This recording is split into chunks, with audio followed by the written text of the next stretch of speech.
welcome, ladies and gentlemen, to the 2018 European Masters Grand Final, live from here in Katowice, Poland. It has been a long several weeks of competition. We've seen great triumphs, big failures as well, but a whole lot of awesome action, and we are ready for one more. Hello, ladies and gentlemen. My name is Devin Pyrotechnics Young. I am joined on this desk by none other than Rob, Ghost of Dreams Price, and as a special guest analyst, it is, of course, Euronics Gaming's No Way for you. No Way, how you doing today? I'm feeling really good, and I'm looking forward to a great final. I think we are all very much looking forward to it. It has been such a long ride here in this European Masters, several weeks of competition. Rob, there's been some serious games we've seen so far. Oh, it's been absolutely nuts. And I mean, we already touched on the upsets as well that have come through. I mean, this European Masters has been by far one of the best tournaments that I've seen this year. Certainly the case. I think it's definitely a big step up from even the last European Masters. Let's take a look back, though, and kind of recap a little bit, because this European Masters showcased so many unique champions alone, just so much crazy differences picked. We highlighted a handful of champions that I think really stood out and really illustrated how diverse this meta really was. Yeah, I mean, for me, it's got to be in that bottom lane. It was so funny to see XD Smiley and Hiva talk about that Kalista pick, where they're like, we never really practiced it, but we started to throw it in there anyway, see if it worked. And I mean, they came out with the win, so you can't really complain. That's certainly the case. In some cases, there was also comfort kind of on the line. Now, I know No Way, you were talking to me about Agurin really liking the Shyvana pick, but boy, did he make it look good. Yeah, like, in our level of play, comfort picks can really work for you and shine. Right, and for Agurin, it's his Shyvana. For Jax, with Whirlip, no.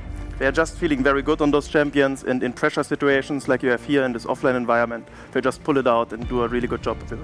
Certainly not the only champions we saw, as I pointed out, 78 uniques. It's more than half of the available champion pool, including the new rework, which nobody picked. But still, so sad I know you were really sad. So badly. But yeah, it's just so crazy to think like that we had just so much difference, so many different teams with so many different styles, and honestly, a whole lot of parity between them all too. Yeah, I mean, I think you kind of hit the nail on the head there. Comfort really does come down to it. I think that's why we were seeing so many of these different champions come out, whether it was the Xerath for yourselves between either No Way, Hugh, or Brookie as well. I think just having these different picks come through, the different playstyles as well, seeing how they clash and match up and who can actually come out on top. And so far, we've got two that are left. Yeah, only two left teams. Now, let's go ahead and take a look, though, at how we got to this space right now, because the playoffs, honestly, there were some real surprises for me going through this one, but talking about the quarterfinals, I know the 2-0 for Euronics there, it seemed like you really did outplayed, No Way. I mean, we play pretty much the same style, and we know, like from watching them, if we play against them, we will probably win, because we go even slower than them, and our style just shines against theirs, right? So we were very confident in that. But a little bit scared, because in the back of our mind, we know they won versus Illumina and also versus NIP, which were big favorites, right? Runner-up last season and really strong lineup. But yeah, it worked out for us, and we were very happy. Certainly the case. Now, I know, Rob, you had your minds on the other side of the bracket with NIP going through the quarters, and of course, here they are in the finals today. Yeah, and it was against Gamers Origin as well. I mean, these were the French side that we expected to at least match toe for toe, get into the finals and come out maybe even as the victors, but they never really shown. They just had a really shaky beginning, and NIP looked super strong against them. They certainly did. NIP is a team that had a lot of trials and tribulations coming up through the play-in stages and kind of dropping, honestly, games that we didn't really expect them to, but they really seemed to level up over the course of the event. Yeah, I mean, we looked at them in the group stage, in the play-in stages, 3 for 3 there. We were kind of questioning, which NIP is going to show up when we hit groups, and it was a very different beast altogether. And now these guys are sitting up in the finals here. They look like they're in contention point entirely with Mad Lions. Yeah, speaking of beasts, by the way, let's talk a little bit about the Mad Lions. Now, No Way, you faced off against them. You really gave them hell, though, I have to admit. And you know, what do you think, apart from the smite, because obviously that was the moment it sealed the deal, what do you think really put Mad Lions over the edge? I mean, they have like a full-time 10-people staff working around them. They are living in a big gaming house, training 6 times a week. We train like once a week, maybe. And we are more like a casual fun team, streamer team. So I think that in the end, the macro game, the decisions just put them really ahead of us. That didn't show on the Rift. I mean, you guys really took it to them. It looked like you had a game plan going into it, and you executed so well, and unfortunately, it was just not enough at the end of the day. Wasn't, but the semis were absolutely incredible. Let's take a look back at some of the highlight moments that made yesterday so special. Go on, kill him. You're on me? Keep back. Yeah, pull back. Take her. Finish it. Enter Take him, Sven. Sven. Ryan over. I can do it. I'm starting Drake. Go. No.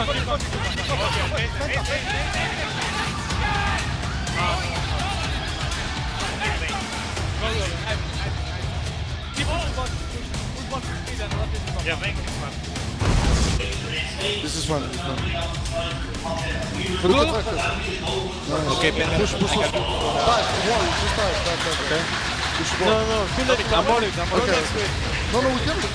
Don't be scared. We're useless. I'm gonna be forward. This. Do we move back to the now? Drilla.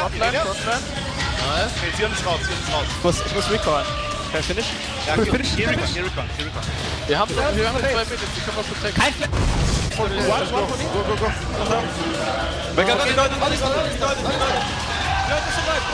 Alles da. I'm a cast. Win.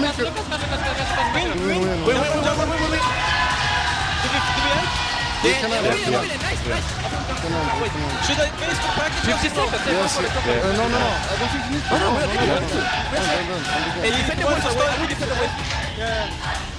Just focus on push. I get hit. Coming. I'm gonna flash for him. Nice. Nice. Yeah. I mean, I know it might have been a little bit rough to watch at the end there, no way, but I want to ask you about, in that entire series, what the comms were like, because it seems like you guys were very, very vocal, especially when you got off to those flying team fights that put you ahead. They play a lot different tempo than the other team, than like NIP on the other side. They play very slow, the Mad Lions, very strategic and good macro, and have good decisions in later fights. And NIP plays a lot faster, right? So in this final, we're gonna see how Mad Lions can control the pressure from NIP on the bot side in the early game, because that's the way they normally snowball, and Mad Lions seems to be weak on the bot side. Was that the approach that you guys tried to take going up against them yesterday, that you tried to make sure you could beat them on the bottom side? Well, our bottom side is not known to be very strong, so what we try to do is survive and outscale. Which almost worked, to be fair. Yeah, but in the end we fell short because they just made so much better calls. Yeah, and I think that has to be the talk that goes through the team when you're looking at that. It's like, look, we don't need to try and control too much of this. Just we can take a step back and try and return the tempo into our favor as we start to move forward into this game. Because once we hit those item spike points, once we've reached our scaling, then we can really start to take over this game. And that's how I saw you guys play as well. Was once you started to hit those big breaking points for your champions, it made it a lot easier for them to take over the game. It simplifies a lot. If you have your power spikes on like this long range of scaling champions, you just can do so much more and make mistakes in different areas and still come out ahead. Yeah, that's really nice. Yeah, and you can see as well the communication there is to kite back. You got to watch your flanks, and it's something that Euronics have done excellently. And we'll have to see if NIP can do the same against Mad Lions, who are such a good flanking team. I think that's always going to be the question. It's certainly set up to be an absolutely fantastic final. Great stories all around. Mad Lions coming in as the favorites and really stepping up this time. They're in the finals. They didn't just settle for the top 4. They're in the top 2. Now, of course, the challengers NIP are going to be there as well. But 3 weeks of games, 20 European teams representing 13 different European regional leagues. All comes down to this. We'll see as we get underway with the opening ceremony. Let's send it down on stage.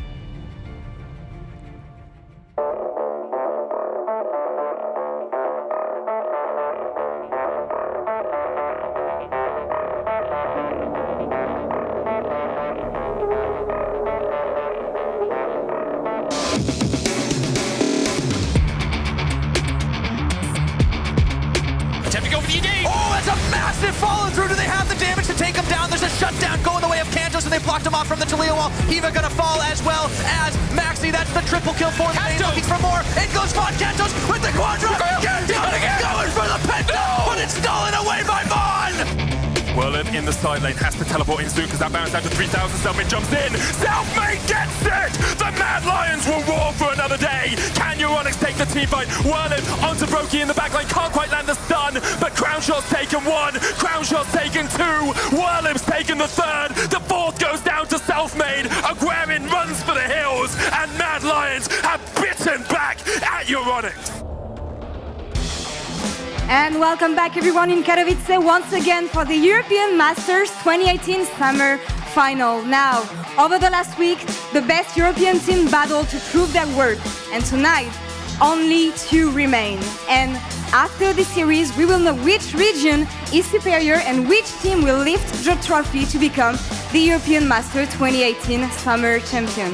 Now, ladies and gentlemen, without waiting more, let's meet our 2 finalists, Mad Lions and Ninjas in Pyjamas.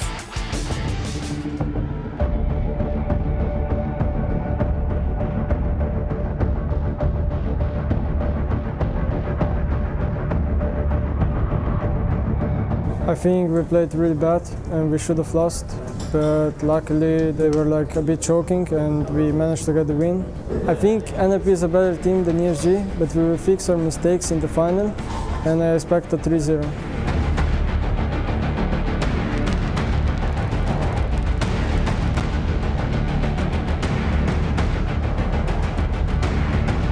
Semifinals went as expected. We 2-0'd as we expected against Ace Rogue Elite because they were the worst team out of the semifinal teams.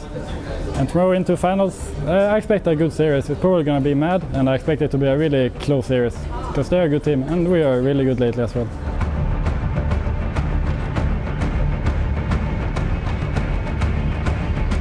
And now everybody please give a round of applause to Mad Lions and Ninjas in Pyjamas.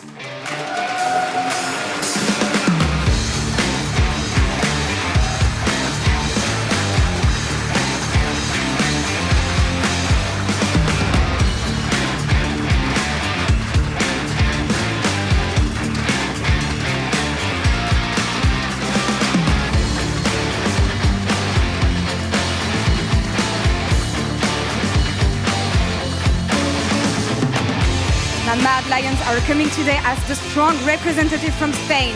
In spring, they suffered a brutal loss to Regen, but keeping the same roster, they come back stronger in summer. And tonight, Mad Lions are here to prove that Spain is the best region.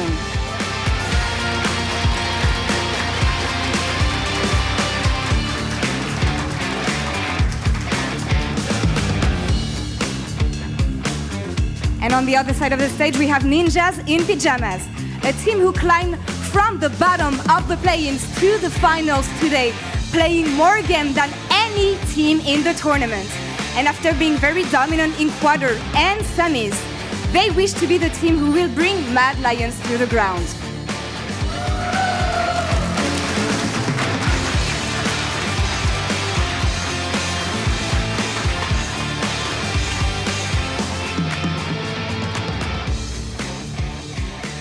Now guys, everything that you did up until so far was for this day, this moment, today.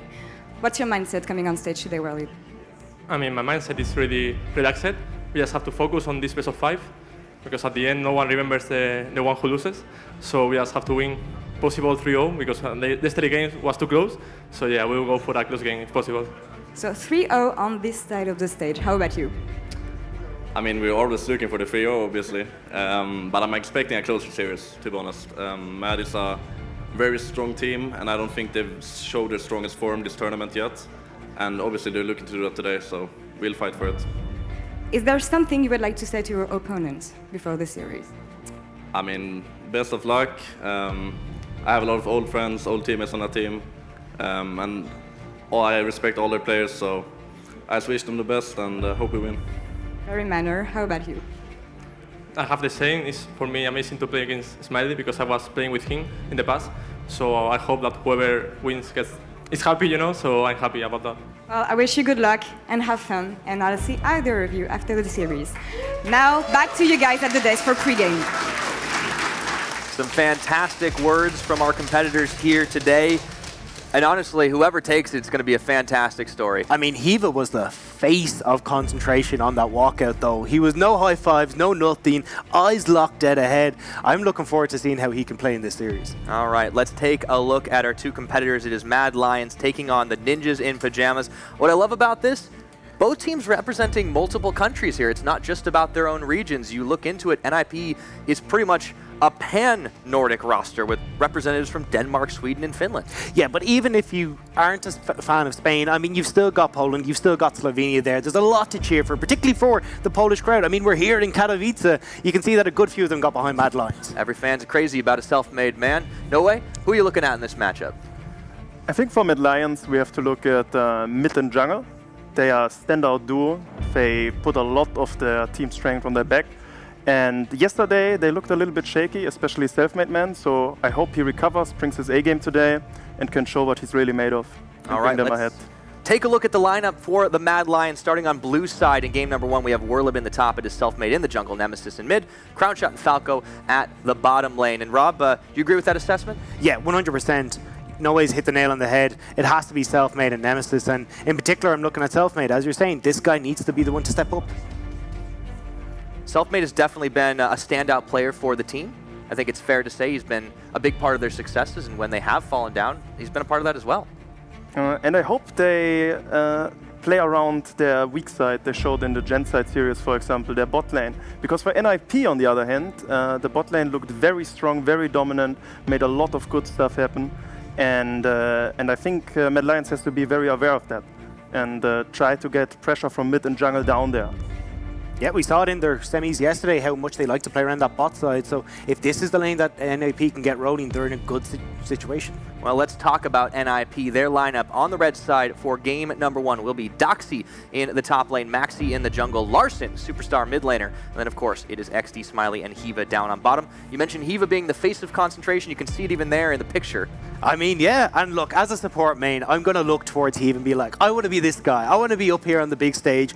Unfortunately, I'm still down in plat. We'll just just brush over that. Nobody cares. But this is the thing. This is the bot lane. This is the lane that you want to be looking at when you're looking at NIP. These guys have looked stellar. Hiva with the engages, and XD Smiley dishing out the damage the whole way through the game. Yeah, let's talk a little bit about XD Smiley, because while he may not be the biggest laner, the gold difference not so great for him, he's a big part of his team getting kills. Yeah, like the gold at 15 looks terrible, but he's doing a really standout. He put a really standout performance in this tournament so far. But what I really like about the Ninjas in Pyjamas is every one of them, they had a lot of games already, a lot of close series, and every single one of them had very clutch moments where they brought their A game and won it for their team, which I really like. Yeah, and it's a lot of learning moments as well. I mean, we saw them, as we're saying, play-ins not looking the strongest, but they've learned, they've grown, and now they're sitting here up against Mad Lions in the finals. I think you just have to look back to the semis to see how strong this team was able to really control the powerhouses of Double Aim on the side of Asus, Rog Elite, and no team had really been able to do that successfully. I mean, you got to look at Kantos as well. He was looking like he might have been getting out of control, but NIP locked it down and locked themselves a spot here in Katowice. I think it is so impressive to see NIP come all the way from play-ins to the final stages, but the final boss, of course, is going to be the Mad Lions, and they're ready to take their destiny after being shut up by Origin in the previous iteration of the European Masters. And I think you got to prove for Spain that this is the most established region in Europe. Can they now show that by taking first place in the European Masters? They've got a lot on their shoulders as we load into this pick and ban. All right, kicking things off, Mad Lions on the blue will elect to ban away Hiva's Thresh to kick things off. It's back over to NIP. I'm actually surprised to see the Thresh ban. I mean, he looked good on it, but I feel like it was more because of a bad Morgana than an exceptionally good Thresh. Yeah, I think so too. I don't like the Thresh ban at all. I think it's a very weak champion on our level as well.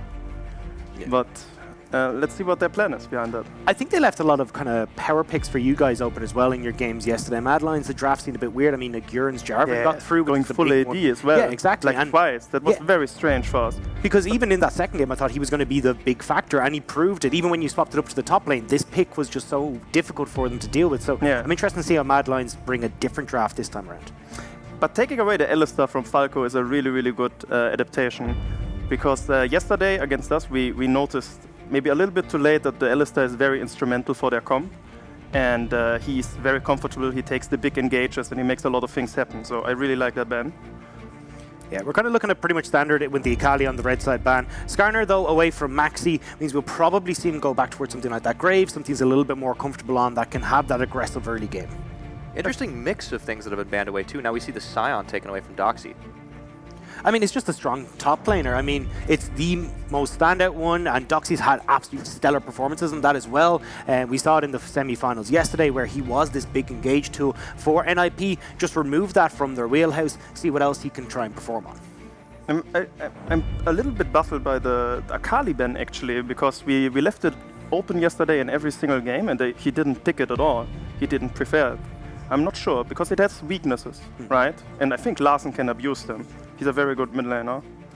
Yeah, it definitely feels nearly like more the Larsen pickup here in this situation. But Mad Lions, if they aren't going to pick it up, they'll get a free ban anyway coming out of the red side. And with the Alistair off the table, it's always going to be that Braum locked in first. So definitely preferring Falco to get himself on a strong pickup. No AD carries actually banned away. It's funny how this tournament meta has kind of shifted away from that. There were lots and lots of AD carry bans in the start, from the play-ins and the group stages, but here we don't see any in the finals, and that means there will be that first pickup of the Varus for XD Smiley.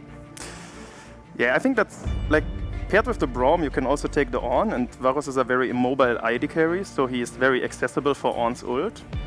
Yeah, I'm a little bit scared by that. Verlip showed a lot of tendencies towards tanks in this tournament. So maybe we will see the Ornn here, but NIP could have a plan for it as well. Yeah, you were talking a little bit earlier on as well about how you're kind of not the biggest fan of the Varus because you feel like it doesn't really hit that mid-game spike and really have that big impact that you're But we have to talk about tempo between those two teams. Like NIP just pushes way harder in the early game and on the bot lane especially. So what we expect to see here is like Varus should always win his lane, right, and get ahead and snowball from there on, right? How do you like, it's a pretty standard lock-in to pair the Braum with Kai'Sa at this point for Crown Shot. Do you think this is a big advantage here for Mad Lions? I love the Gragas especially. Self-Made Man showed it's his comfort. He's doing big plays on it. It's always solid for him. He needs this after yesterday, where he had a little bit of a struggle in his game. And Kai'Sa for Crown Shot, one of his favorites, his best pick most likely, next to the Tristana. I really like it. Yeah, I like the Kai'Sa in particular as well. I mean, it just gives you that late game damage. Crownshot has shown he's fantastic at positioning correctly in these team fights.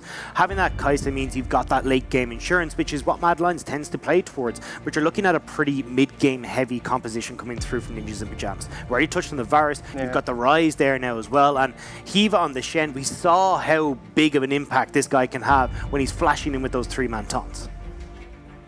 I think the matchup Mad Lions picked on bot is very risky though and a little bit volatile. So maybe we will see some early swap shenanigans, so they dodge the lane, maybe go for a turret trade, even if they lose first blood turret, just to be a little bit safer and get the scaling. Yeah, and you were saying as well that Mad Lions are kind of, their weaker side is that bottom lane, so maybe we see Maxi come down, try and help out that lane, see if he can get that early tower and really start to hit that mid-game in your stride. Exactly.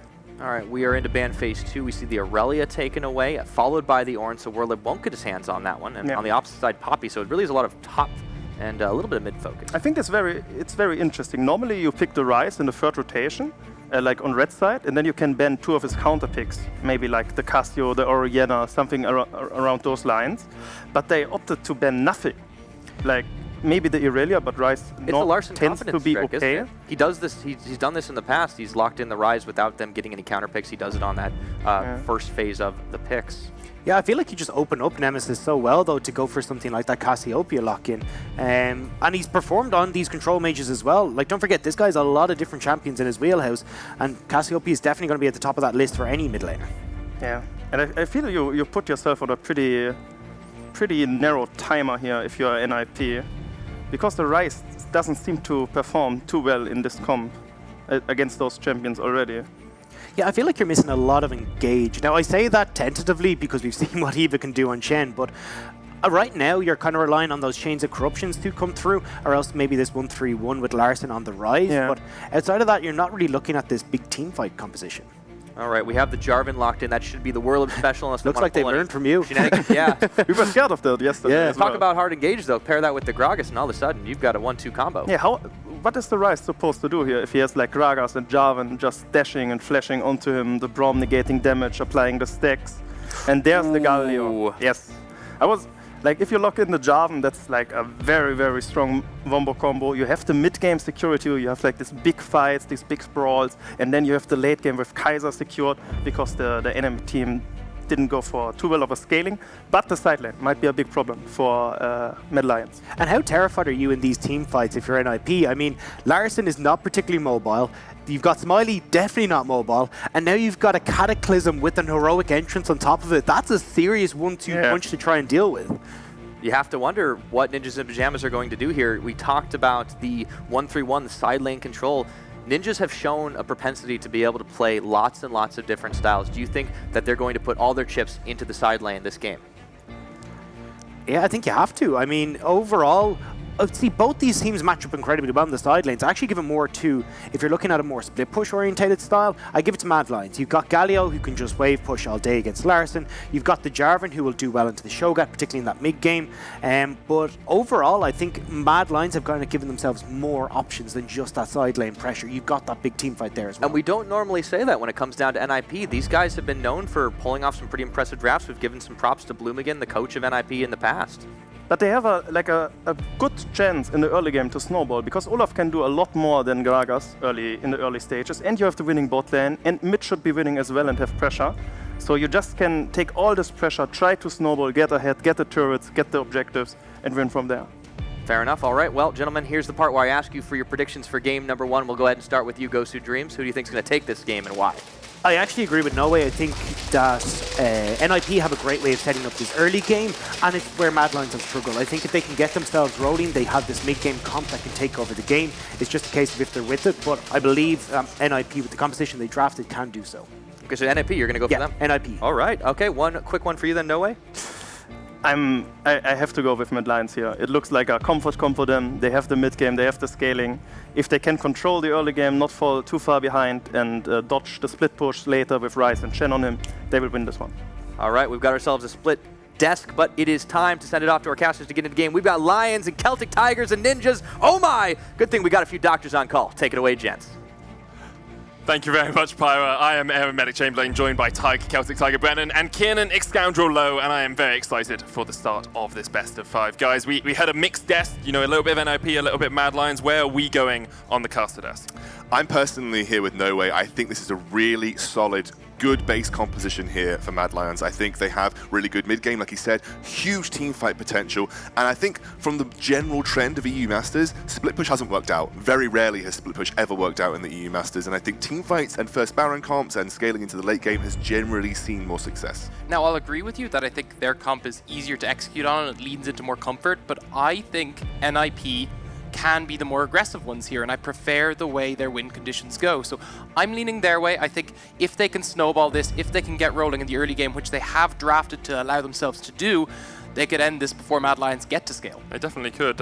Scoundrel, you look like you had a little bit of an injection during that, so what is it that is pressing on your mind? So, we looked at the stats of Smiley. We did look at the stats of Smiley. Down in gold at 15, very rarely looks to win lane. Now, he has got a slight winning lane in terms of the way that they're going to shove. I feel the bot lane tower dive is going to be the most important and crucial moment of this game, but you are putting a lot of eggs in that snowball basket. And I think versus Mad Lions, they might struggle. I mean, I agree with that, but the thing is you kind of have to put your eggs in some basket, right? You can't really put it in the late game teamfight basket. Mad Lions have won their last 2 final games of a best of 3 off a late game team fight that they shouldn't have won, somehow finding a good fight. We saw it yesterday against Euronics around that Baron play. So NIP is saying, well, we know Mad Lions' early game isn't as strong as we expected it to be. Maybe we can play around that. I think that's fair, especially I'm looking now towards the jungle. We saw that Maxi has had very good aggressive junglers. We saw both his Graves and his Skarner that he picked consistently have been banned away from him. This time in the Olaf should be able to get that winning matchup against Selfmade, who really didn't have the most convincing performance in their last series. I think that's completely right. I like that we're split here, actually. I like that we're touting. We're agreeing a lot for people who disagree. Yeah, I agree. I mean, I think it's important to note that there are definite clear win conditions for both of these teams, and they happen at different points in the game. You have very early game-orientated win conditions for NIP. They need to snowball. They want to transition into a 1-3-1. Whereas it's very clear that you want Kai'Sa to scale and you want to get big CC combo team fights around that mid-game. It definitely is. We do just have a pause at the start of the game. Looks like there's a couple of issues with Larson's computer, so we'll get that sorted out as quickly as possible, of course, guys. We're not just rambling on for the sake of it. I promise you that we'll be into the game as soon as we can get in. But I do want to focus on some of those individual carries that we've talked about. Like we talk about Mad Lions having this late game scaling. Kai'Sa seems to be the predominant damage source from this team as well. Maybe that Jarvan if he goes down that heavy AD route. And Galio's also a good damage source, to be fair. Yeah, does some damage, but like used more as a utility half tank. a carry. Half a carry, right? So if we're looking at Crownshot and seeing him as the key carry, do you think he's actually performed to that level throughout this tournament? Because I think it's been more about Nemesis self-made in Mad Lions wins. Disagree.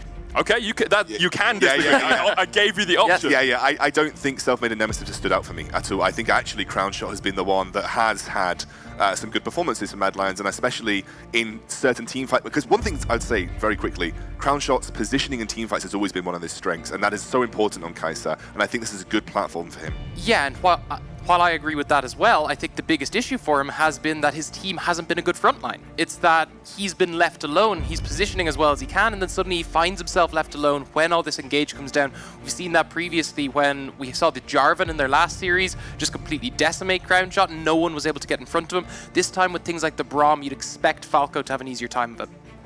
Well, we'll have to keep our eyes on Crownshot when we get to the late game, but that is still quite, or mid to late game, that's still quite a way away, you know? We're still looking 0 seconds. like 20 minutes, 25 minutes before we get there. NIP will be looking to use this early game skirmish heavy composition to just snowball the game away from Mad Lions. Where do we expect them to put most of their pressure? We've talked a lot about the bottom lane, but is it just the 2v2 matchup? Yeah, I mean, that's the way you get the snowball going, right? So that's the way that you look to get the tempo in your favor. You want to use the fact that you have a shoving bot lane, you set up for a big tower dive, you can even go 5-man tower dive if you want to because you have the Rise also. I think that is the crucial point of this game that NIP need to play around. The other thing is that they do have a shoving mid lane that they can win out in, and maybe that combo between Maxi and Larssen can allow Larssen to get big and move into a more split push oriented. And that's what I was going to point out. I think a lot of it will also be on Maxi and Larssen, who's got themselves the push, who have themselves that duo synergy as well they can go quite aggressive with. And most importantly, I think that will then transition into that 4-man dive bot because we have seen Hiva able to engage for his team. Well, let's jump onto the Summoner's Rift. Game 1 of our best of 5 finals here in the European Masters Summer Edition. What a game it's shaping up to be. These two teams have fought their way through the tournament. Remember, NIP all the way from play-ins. They've played the most games of any team here at the European Masters, totting up 14 wins across the course of their tournament. And remember, this is redemption for Mad Lions. They made it to the semis last time round, were knocked out by Illumina, I believe. They were knocked out by Origin. Origin, yes. So, but they never made it to the finals, where everybody was touting them as the best team in Europe. This is the time where they prove it. The thing is if they lose today, they can still say they're always knocked out by the eventual tournament winners. So they have that track record. Maybe not the best curse to have, but it would be one for the trivia books indeed. Now, early game, I always like to look at the junglers. I always like to look at pathing, any early ganks that we might see as well. When no Olaf tends to just look for that level 6, Gragas, however, can gank early.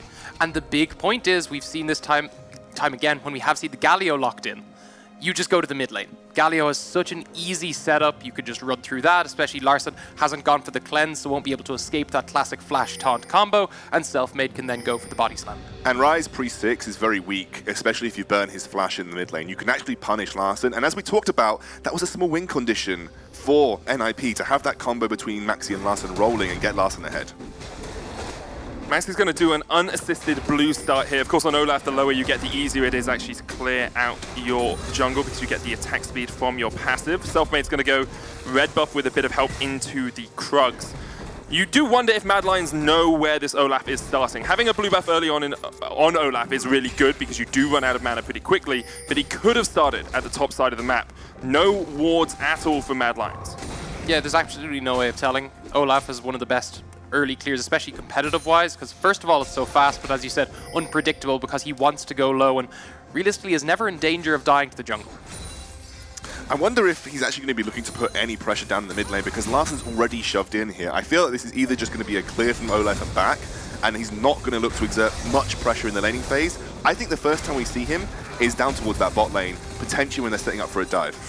Eva went a little bit aggressive there. I think he tried to taunt through Falco and Crownshot, but Falco held on to the Unbreakable, put the shield up, and mitigated any of the damage that would have come out from XD smiling. And that's the thing. I think they go for the aggression. We expect to see that in the bot lane. This time being punished, though, because Crownshot and Falco have the easier time of it. They do have that disengage with Braum if that engage doesn't work out perfectly for Hiva. I was expecting Gragas to maybe look for an opportunity here because, as you said, Celtic, it is a really easy lane to get pressure down onto with that Galio. Gragas does a surprising amount of damage for a guy that's supposed to be so beefy in the early game. He's got a good amount of burst in his kit, but he didn't find the right opportunity, and I believe he saw Maxi waiting in the wings, which likely dissuaded him because he thought Maxi was around for the counter gank. Now it could potentially be the 1v1 between Selfmade and Maxi. That is one of the issues with going low in the jungle on the Olaf, of course. You can't really go for these trades against Gragas, who's always going to be pretty high HP. I mean, you could have, were it not for the fact that Galio would have quickly followed him. You actually see that Larson had pushed in the wave previously, costing him most of his mana, wasn't able to counter-push when necessary to secure the scuttle there. Not many good opportunities for Selfmade right now. The best lane for him to really put pressure in was that bot lane because they were so heavily shoved up. But the way that he pathed, starting on the red side of the map, meant it was very difficult for him to sacrifice clear on the top side to go for that bot lane gank that might not have resulted in too much for them. So he's actually now stuck in a position where he's lost a little bit of potential to go for early ganks. He didn't go for the mid lane because of Maxi, and now he's just basically matching Maxi in terms of clear. But what Nemesis has just done is frozen the wave right there. It'll allow Ryze to push towards him, and that means you can now go for that gank path, which had, as you said, been mitigated somewhat earlier.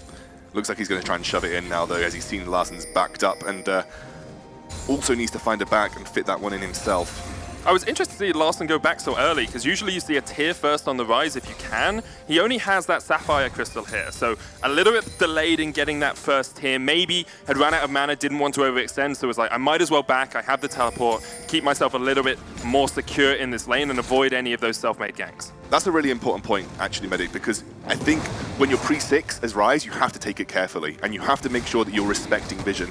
This is something that Olaf can do, though. Yeah, I mean, should be able to get this for free. They don't have any vision of him. It's Selfmade somewhat pathing that way. There might drop a ward in the way. So they might know that he's starting it. Selfmade, of course, can just jump across the wall with the body slam. Galio coming down from the mid lane as well. Maxi very low. 1,000 HP left on the dragon. He's just going to sacrifice this one. Predator used as well from Selfmade, but it's just a nice leash there for Mad Lions. They spotted out the enemy jungler and secure themselves an early Infernal Dragon. Crownshot trading onto Hiva and Smiley here as well. Both of the mid lane and the jungle coming down. Hiva flashes away, but Crownshot with the chase. First blood to Mad Lions off a great rotational play. Oh, it was a really late flash from Hiva there as well. He let the stacks build up on him. But that was all set up because of Selfmade's presence to know that the Olaf at this level can look for a solo on a very important Drake. Really good pathing prediction from Selfmade to make sure that he was very aware of that dragon play. And the other thing, there was the mistake there. They decided, as they spotted that, as they had the Olaf there, they decided this is the time to engage in the bot lane. Instead, Olaf was left entirely too low to help them out, and you had then Mad Lions easily able to collapse as a 4-man. And now this plays in to Mad Lions' favor, especially so, because that bot lane was so important for setting up that tempo play that NIP wanted to come away with here. And now you have a position in the map where you're actually not going to get that as easily now because you have no flash on Hiva and he's going to be a little bit more reluctant. Yes, but you do actually have the CS advantage in favor of the Varus, and it was only an assist over to Kaisa, so it is actually more even than that play might have made it look. It's not the be-all and end-all of the laning phase. It's not, no. But it is something that NIP would have wanted to avoid and something Mad Lions would be very happy in securing. Flashed, yeah, as we said, entirely too late. The auto was already off. Falco did flash forward anyway, so they likely would have gotten it regardless, but still. If anything, then you just turn that back and say it's a wasted flash. In that way, you could have kept it. I think you, if you're Mad Lions, you're very happy with the way this game started. We said we wanted to see Selfmade step up a little bit more. He's been there around the Infernal Drake. He was there for any counter ganks mid as well, and he had an impact down towards that bottom lane for the first kill of the game. I mean, the key thing is he secured that first dragon. Yes, it was very heavily done for him by Maxi, but he was able to come in there and counter the play. And actually, if you look at how important Infernal is for this composition, especially when you're really single-handedly relying on a Kaisa for the majority of your late game damage, it helps her scale that much better. And that's the thing, scaling comps love themselves some Infernal. So Mountain's okay, but Infernal means that once those team fights kick off, they have that even further lead. Seeing Larsen being given over his blue buff here in the mid lane. Running a little bit low on mana, as you would expect on the Ryze. Still hasn't got that tier to start stacking up. Maxi may be looking for a gank down towards the bottom lane, but A key thing to highlight is the fact that although Larson, hasn't got the tier, hasn't started stacking up yet, he is 25 CS ahead in that mid lane. So the push and the CS advantage definitely going in favor of the Rise. That's very important for someone like Larson specifically, who has that major carry role for NIP, but also for that potential, as we haven't engaged. Chain of Corruption into Cleanse used away. Hiva does get the taunt. Maxi coming in as well. The Spirit's Refuge. They run out of it. Crown Shot so low. He'll be taken down. Hiva will fall as well, but they're looking for the double. Falco chased in by Maxi. One more auto from the tower would be enough, but he is not in range. Selfmade running in. Explosive cast. Maxi does the respect flash at the end. That was very close, but it ends up with Hiva going down. They probably could have swapped tower aggro slightly earlier, but you see that Maxi was also one tower shot away from going down himself. Most importantly, they get the 2 people down. Smiley's the one picking up the farm. That's a huge thing for NIP. Yeah, definitely helps them create pressure in that bot lane. I think ideally what they would have liked is Whirlwind here. Hero's entrance used towards the top side. Doxy immediately flashes away. The Cataclysm comes in as well. Flash forward from Nemesis, and Doxy is locked up, and Whirlwind takes him out. Good nice play around. Yeah, no, brilliant play, and that gives Whirlwind a little pressure. It's going to deny a lot of waves from Doxy, who can teleport back, but will likely lose a few because he's got 10 seconds to go here. Let's have a look at that again now. Obviously, Hiva doesn't have flash, so that's a really, really good taunt. Max range onto Crown Shot here. They hold the Undertow to make sure it doesn't get blocked up by the Unbreakable, and then they get onto Crown Shot. Hiva goes down, and because the Olaf goes so low here, they can't really get much more than just the kills. See, the ideal way for that to play, you actually saw they thought the kill would go over to Smiley with that last auto. Yeah. But instead, Maxi ended up having to chase that a little bit further, so ideally you would have swapped aggro to Maxi beforehand. Hiva wouldn't have taken the extra tower shot. You would have gotten everyone alive, but overall, still a net win for NIP. Once again, a big thing for NIP, though, is Maxi got both the kills. XT Smiley didn't get either of them. The lane is still relatively even down towards that bottom side because Crown Shot got the kill over on towards Hiva. So in terms of gold, they're pretty much net neutral. And even more importantly, not much damage has been done to that tier 1 tower in the bot lane as well. I also want to highlight, because of that Galio rotation, Larsen's pulled even further ahead in terms of CS here. He is now looking at, what, 34 CS lead over his opposition. Quick maths. Quick maths. It probably should take me a little bit longer than it should have done. But this is good because it gives Larsen a platform just through CS numbers to become really powerful in terms of item advantage. And that's great for NIP, but more importantly, Nemesis doesn't need that much gold. He's setting up his team. This means the Jarvan will have enough damage to chunk people out. Crown Shot and Falco are set up in a way that means that Hiva and XD Smiley can't use the early pressure they wanted.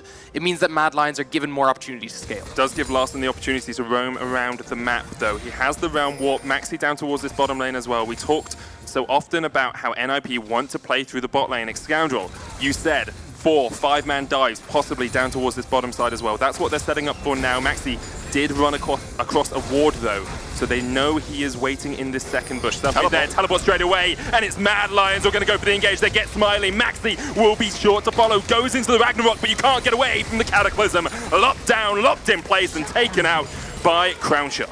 And this is the Mad Lions we expected to see from the start of the tournament. Cleaner play against a team that had consistently punished, was looking to punish the weaknesses Mad Lions had shown. It was so telegraphed, though. There was so many wards, and they were literally stood on top of them. The rotation from Selfmade and Nemesis came out, and I don't know what Smiley's positioning was about there. He was basically frontlining and asking to get engaged on, and now there's going to be a second Infernal picked up for Mad. Mad Lions just accelerating that mid-game power that we talked about. They want team fights, and NIP are giving them on a silver platter. They're like, guys, here we are. We'll stand here for about 15 seconds. Do with that knowledge what you will. And at the moment, Mad Lions are doing with it a huge amount. 1,000 gold ahead, double Infernal, and in a very strong position. And you can see by the time this kicked off, as Xcounter touched on, it was absolutely already over. You had XD Smiley on the wrong side of that. They get locked up because Whirlwind has an easy teleport flank there, and you even have Nemesis on the side in case that wasn't so easy for them. Larsen and Maxi were backing off, and Smiley was at the front line saying, nah, I'm just going to shoot this Unbreakable, don't worry about it, guys. It has been a weakness of his. Like, we saw him fall previously to Jarvans in teamfights because he was too overextended. I remember in the quarterfinals as well, a couple of times he got caught out. We talk about how good Crown Shot is at positioning. Smiley has had that as his Achilles heel throughout this entire tournament. Look at this, deep wards coming through. Maxi is desperate to shove this lane and have some kind of impact here because it is so necessary to start that tempo rolling for NAP. Okay, so this is the tempo plays we expected when you have the 4-man. That's a quicker play that doesn't allow... But rotation's already come out. But Mad Lions... They've already gone top. Yeah. They know they can just play on the other side of the map and they'll get the first tower. We talk about tempo advantage, well, it's very much in favor of Mad Lions right now. Maybe NIP just didn't see the swap coming out, but they're still going to keep pushing forward. Like, we talk about how Double Infernal is so strong in the late game. It's still good 12.5 minutes in. You're still getting that extra AD. You're still getting that extra AP. And you can still look for dives like this. The Plasma's going to do a huge amount of work in this fight. He comes in with a Stand United, puts down the Spirit's Refuge, but he can't save the Cho'Gath. And now he's in a world of hurt as well. Looking for the flash across the wall, but you just can't escape. 4-1-2 now on Crown Shot, and NIP are floundering. Where was this Mad Lions the entire tournament? This is a completely different Mad Lions. Nemesis is getting dived down towards this bottom lane. He'll fall as well. NIP trying to find a response, but the top lane tower falls. Mad Lions get their second in that push. NIP should be able to get the bot tier 2. However, they are falling behind and there's no minion wave here. Will they be able to do it in time? And this is what we've seen consistently throughout this tournament. It's the teams that are dictating the tempo, the teams that are proactive that consistently control the game. Of course, you're seeing that from Mad Lions here, even though they have the scaling comp because they know how to play the map and they have stalled out what NIP could have done. Pure vision control on the bot side of the map. Great reaction because Galio can match that Ryze roaming potential with his ultimate. They were able to match time and time again NIP's attempted pressure in that bot lane, and they've done it so well and really cut off, like we said, that major win condition that NIP had to play through the bot lane with. NIP do not want to give up this Rift Herald either. You can see Doxy and Heaver just dancing around the wings of it. Falco's on his way up as well. There were 4 Mad Lions players on the top side of the map. Crownshot on his way to join them. NIP grouped up as 5, might just look for a fight here. They are still strong. You still have a 50 CS lead on your mid lane. And Larson has the tier stacking up, got that lost chapter as well. The Rift Herald not going to reset. Maxi might just look for the steal here, down to 1,000 HP. It resets, Larson jumps in, they're going for Selfmade, but Nemesis has got onto the backline, and here is Crownshot as well. Selfmade takes down the Ryze. No ability at all for the Varus to join this fight, and because of that, Mad Lions get 2 more kills on the Kai'Sa. And that is exactly what No Way said on the desk. Try playing a Ryze into a Gragas, a Jarvan, and a Galio. There is nothing you can do as a short-range mage. He got locked up, stocked up, and chucked in a barrel because he was absolutely donezo that fight. Look at the way Crownshot's able to set up on the side as well. As soon as this fight kicks off, they go for the complete burst. They can't get it onto Selfmade, and then Crownshot just starts one-shotting people on the side. I don't even think Larson cast one spell. Yeah, just got just demolished. And you can see, like, Smiley, once again, a little bit behind his team, wasn't able to join them, and just wasn't impactful at all in that fight. It's the same problem that Larson has, though, as a low mobility, no escape AD carry versus a Jarvan, a Gragas, and a Galio. What can you do? We had a huge amount of action. I feel like it's been held to leather in the first 15 minutes of this game. A killer minute thus far. Do you want to notice that Nemesis died while we were watching that replay? But let's look at exactly the state of the game. 3,000 gold lead for Mad Lions. 6-1-3 on Kai'Sa now. It's the AP Kai'Sa. Ginsu's building up towards that Nash's Tooth as well. In such a strong spot. But Smiley is 3-1-2 on the Varus. Larson getting engaged on here will get away with a Realm Warp. I thought he was going to be the Gromp with him. I'll bring a Toad along for the ride. But you have to look at this and think NIP wanted the early game, they wanted the mid-game priority, they do not have it. And the key thing for me as well is that Mad Lions consistently have shown once they're able to cement themselves a lead, they never lose it.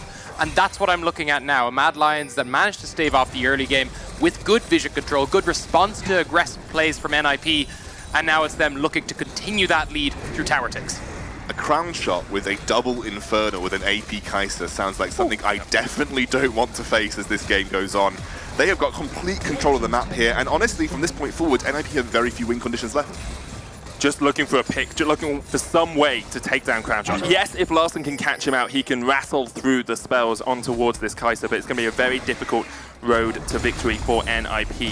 See, traditionally you would have said that this team, okay, maybe they could set up a 1-3-1 and avoid the team fight, but at this point, NIP are so far behind that Mad Lions can just force and engage as 5 onto any one of those lanes and then roll through. And Jarvan's one of the best tank top laners, or even straight AD top laners, to have to deal with split push because of how solid and consistent his engage is. You really don't have to do much to force a fight with a Jarvan.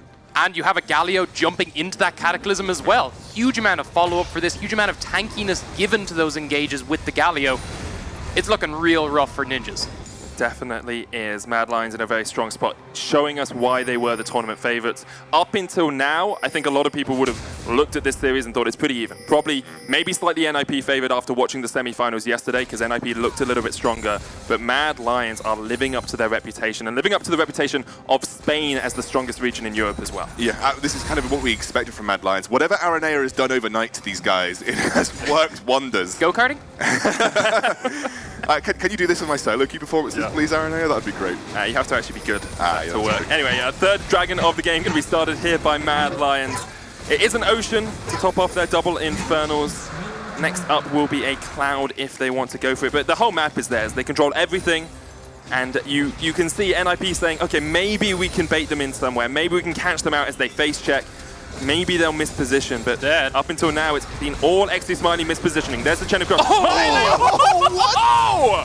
Just demolished and deleted off the face of Summoner's Rift. That was dirty.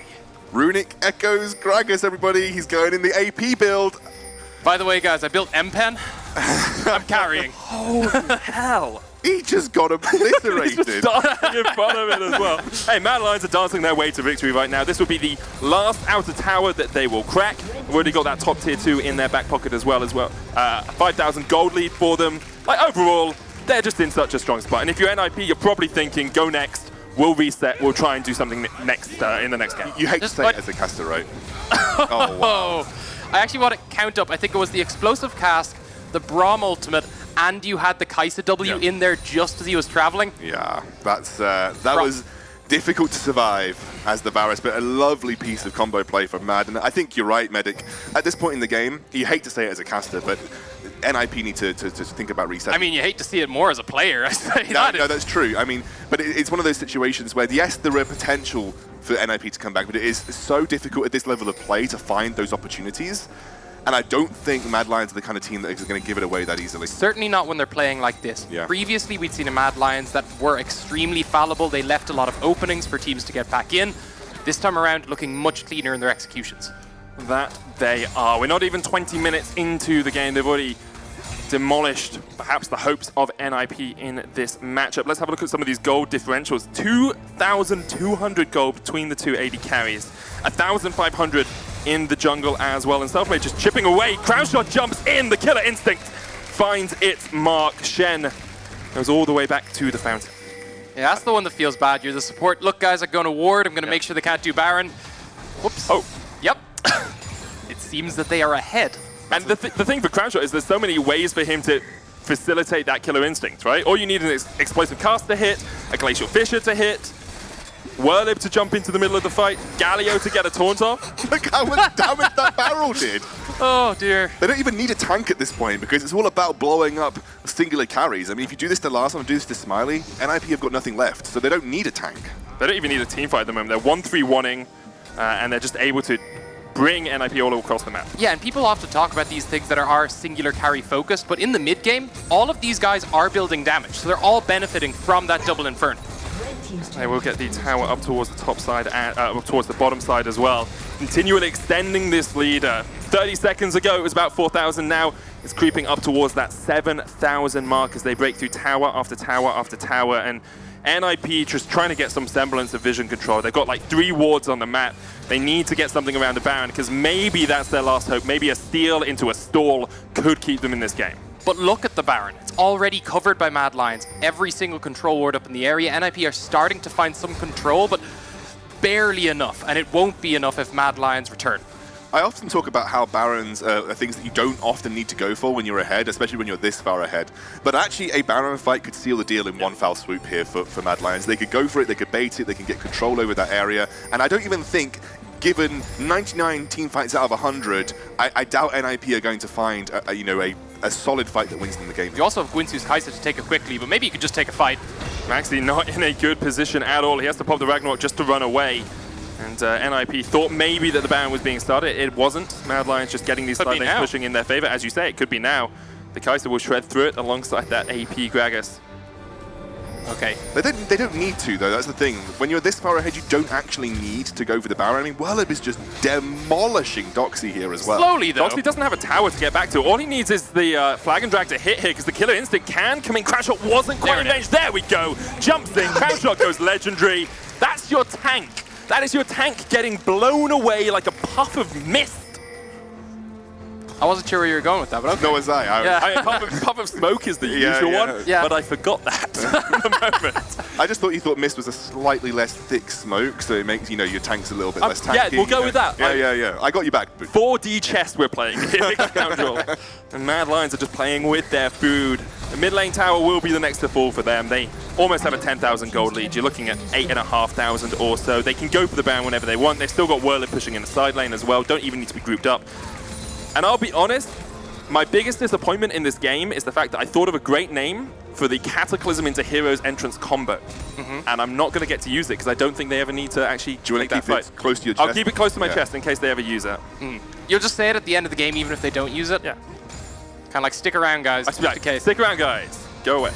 Oh, wait. It's a bit like just screaming caps in the middle of a... Hey, that was the best bit of casting I've done in my life, okay? Caps! It was reckless on my voice, but it was a good moment in my cast. Now, NIP are trying to set up a little bit of a bush here to try and catch out Mad Lions, but Whirlib can just go in. He doesn't pop the Cataclysm, but the Hero's entrance comes down. Whirlib falls, but Crownshot is well alive on the back of this fight. Maxi running for the win, self-made with the chase. Nemesis and Falco just keeping Larson busy until Crownshot can come and say hello. A love tap to the back, Crownshot gets a double, and Mad Lions turn their eyes towards the Baron. Doesn't matter that Whirlib went down. He did exactly what he needed to, which was engage that fight.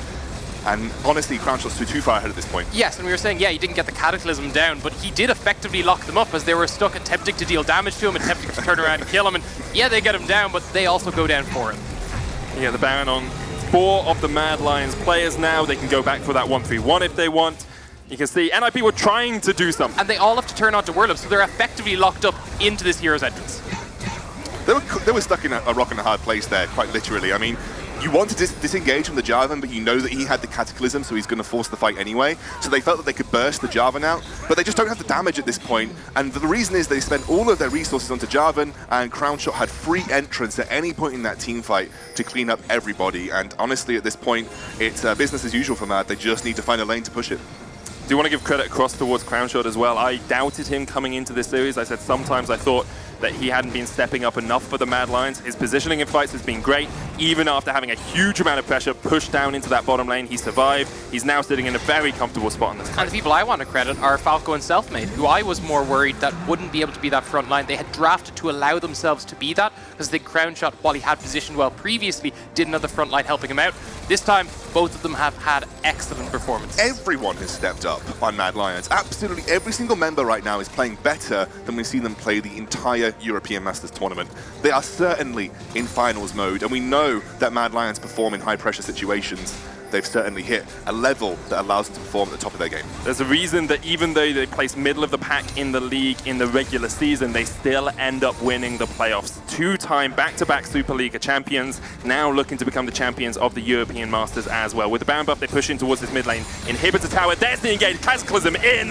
Larson deleted off the face of the Rift once again. Doxy just trying to do what he can at the back of it, but Crownshot gets the triple. He's looking for the penta here. You can see the blood in his eyes, but it won't be given across towards him. Selfmade goes on a rampage, and Mad Lions are rampaging through the base of NIP. And it's going to be a quick cleanup of these Nexus turrets. It was a clean game from Mad Lions, one of the best games we've seen from them the entire European Masters tournament. Medic, they're taking the win. Mad Lions always step up when it counts, and Spain strike first in the European Masters. Well played from these guys. You know, we came into this whole tournament saying Mad Lions are looking for the favorite, looking to be the favorites. Now, in this game one, they show why. It's on NAP. Go back to the drawing board, see if you could take them down. I think you have to maybe play back to the win conditions that worked for you, but especially on the red side draft. I know it's going to be difficult at a caliber of play at this stage, but Larson has been the guy that in the late game team fights has always stepped up. I think playing through the bot lane can be difficult. Unless you've got a resounding bot lane that is undeniably winnable at this level of the game, I think it might be difficult for NIP. I think the thing is, though, like I look back at it, and NIP, when they had a a good setup on those bot lane fights actually did well, right? The Varus was ahead for a little bit. When we had the Inferno Dragon, that was a mistake. When we had them standing on the ward, that was a mistake. But you clear those out, and the bot lane pressure seemed to actually work. I think I could agree with that. I think if you just shore up some maybe nervous mistakes that they're making there is a potential to find that win condition. We're going to hand it back across towards our analyst to break down that game. Pyrotechnics, what a game it was to kick off the finals. You can say that again, Medic, and it was a fast one. I mean, at some point I was starting to think if they were going to break the Panathinaikos record that got set against them, but what a dominating performance from the Mad Lions. It was actually insane. I mean, that was completely different from what I expected from Mad Lions. We see them wait for that later stage of the game. Even with the composition they had, I was expecting them to wait till late game, but they're like, nah, we can just win early. Let's go for it. And that's exactly what we wanted to see, like self-made men making the smart look in the early game, checking the Drake. When you have Olaf, that's a very normal route to take the Infernal, he checked for it, they got it, could put pressure on the bot lane, got ahead there, they couldn't trade back. Really, really smart play, exactly what we wanted to see, and I hope they can show this form in the next coming games. Yeah, and it did. It looked like a smart chess play. It was like, okay, we can go take bot, we can use the heroic entrance up top with Whirl Up, then we can go bot lane again. It was just so smart. But this is where it really started to turn in favor of the Mad Lions, especially their team fighting was disgustingly good. Yeah, and I mean, look at Selfmade this entire time. He's just basically playing bait for the rest of NIP because they're all trying to jump onto the Gragas, and a Great Barrow means that they throw Doxy in so he can't get the feast. Means he goes down, then they catch out another one. It was just so well played by these guys. Yeah, talk about a wombo combo. Now I know, Gosu, you kind of gave this one to NIP based on the 1-3-1 in the composition, so what really went wrong? It seemed like they were on the back foot from minute one. Yeah, I mean, it was great play and great use of the composition that Mad Lions had, but I think overall, when I kind of look back on it, I didn't really see a win condition for the NIP lineup. They had a good mid game, but no real way to execute on it. Speaking of executing. Oh, that was painful. Yeah. Look 1, 2, 3, gone. The hitbox on the Kaiser W is a little bit strange on that one. It doesn't matter. It made for good TV. But that's all we care really about. Nice. Hey, give the Brahms some credit too. I mean, this is when they first picked the flying ult. I think that the engage, the wombo combo that Mad Lions brought out was utterly impressive, and this is the Mad Lions we were waiting, and I think the fans were waiting to see all tournament long. Yeah, this dominance, that's what we expected from them all tournament long. Yeah, and we called them already the Sleeping Lions. It looks like they finally have woken up. I think that's fair to say, and here was one of the big team fights. It was pretty much over before that teleport completed at this point because it was just Mad Lions picking off the members of the Ninja. I think it was over way before we got to this teleport, but yeah, it was just cleanup crew at this stage, meant that they got the Baron, and then from there it was easy closeout. Mad Lions just looked completely in control from start to finish.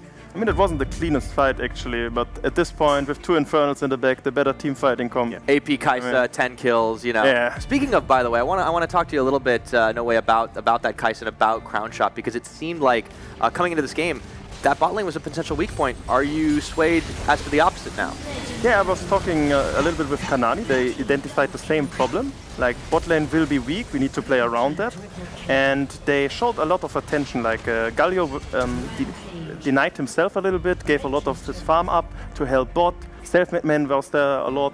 They got some good cleanups, counter ganks in, and could stop the pressure from them. And if that win condition fails, we talked about it before, there's no way they can win for NIP. Fair enough, and it's honestly Mad Lions, like this was, I expect this to be still a very close series back and forth, but you got to think NIP are going to have to go back to the drawing board and think, okay, we cannot let the early pressure game get to us. Yeah, I think just try and get rid of stuff that has a super strong I want to say mid-game, but also just that global control. I mean, you saw that Galio was able to get up to the top lane, have that gank with Whirlup, which then paid off. They then got teleport advantage, which meant that Whirlup could go to the bottom lane. It was like they were playing chess throughout this, so just try and take some of those pieces off the board, maybe give them an extra bishop instead of a queen, and it might work out in your favor. I think that's a fair way to do it, but of course, like in chess and League of Legends, we got to go ahead and take a quick break before we come back for game number 2. Don't go anywhere. In 3.5, we'll be back with more Mad Lions versus Ninjas. I can back. Oh, Kaiser. Back off after. Guys is here, Let's low him. Keep back. Yeah, fine. I full clear for bot.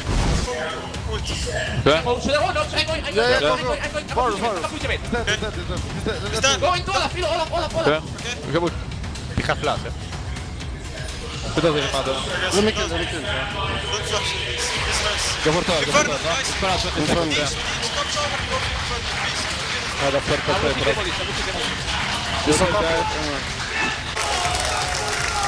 Ciao. Go slow. Get the flow. Nice. Careful with the virus. Take it. Grab him, base. You go top, guys, I like it. Tell me where do you want to go? You go mid, Galio, and I go... Take it. Them in somewhere. Maybe we can catch them out as they face check. Maybe they'll miss position, but up until now it's been all XD Smiley mispositioning. There's a Chenukov. Oh! Just demolished and deleted off the face of Summoner's Rift.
Welcome back, ladies and gentlemen, once again to the European Masters Grand Finals here from Katowice, Poland. We are one game down already, and who knows how many more to go with the way Mad Lions have been playing. A 27-plus minute win.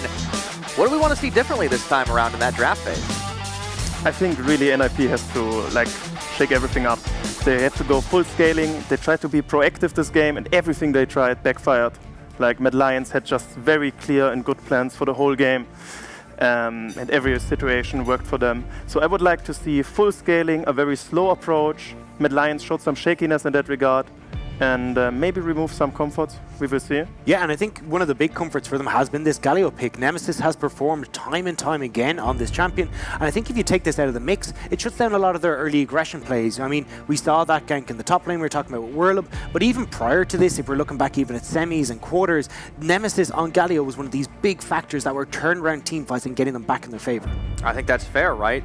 Looking at the way that the Ninjas kind of were basically stymied every time they tried to make these plays, it almost seems a little counterintuitive because the old Lion style was to kind of get into that mid to late game with an even slate and then plow forward, but now they've been so much more active earlier on. But we're into picks and bans here for game 2. Thresh banned out once again, Mad Lions still on the blue side. This was their choice for game 2. Let's hope for the Gragas ban here. I'm really looking forward to it. The Galio is also a very good point. I think that would be huge for them as well. But the Gragas did so much this game, and he's just so comfortable and smart on this champion. Yeah, we'll have to see how NIP mix it up. I think I 100% agree. You got to mix it up in this ban phase. See maybe if you can come up with a few answers, but looks like no. Instead, they're going to be going with the old Classico of Urgot and Akali on red side. Mad Lions is sticking to their guns. Same bans as before. Worked great for them. They have the same side again as well. Ninjas banned Alistair first last time. I wonder if they still commit to banning that or if they give it away to Falco. Oh, you're right, actually. They changed one of their bans. There's the Galio. Galio. What you were talking it still about. opens up. So now we will see the Alistar, for sure. Yep. Yeah, there you are. It's such an important tool for Mad Lions. They have the initiation. Always a strong bot lane. Clear calls in the team fights later. He's very smart on it. Yeah, I love seeing shot callers on big engage tools like this. Falco, obviously the shot caller for Mad Lions, and he was the one who was stepping up on the Alistair because he could start off these fights, and it's so easy for the rest of Mad Lions to then follow up on the call in an effective manner. Seemed like he did it pretty well in Braum as well, so maybe NIP thinking it doesn't really matter what we give this guy, he's going to get something good either way. Maybe they have a good plan around it. There are some supports which work really well into the Alistar. I think maybe like a Tam Kench or maybe the Morgana or something to deny the combo. We see the Varus again. I didn't like it last game. I don't like it this game as well. So there's the Braum. He's also pretty good into the Alistar. Strong lane already. We will see scaling from Mad Lions as well.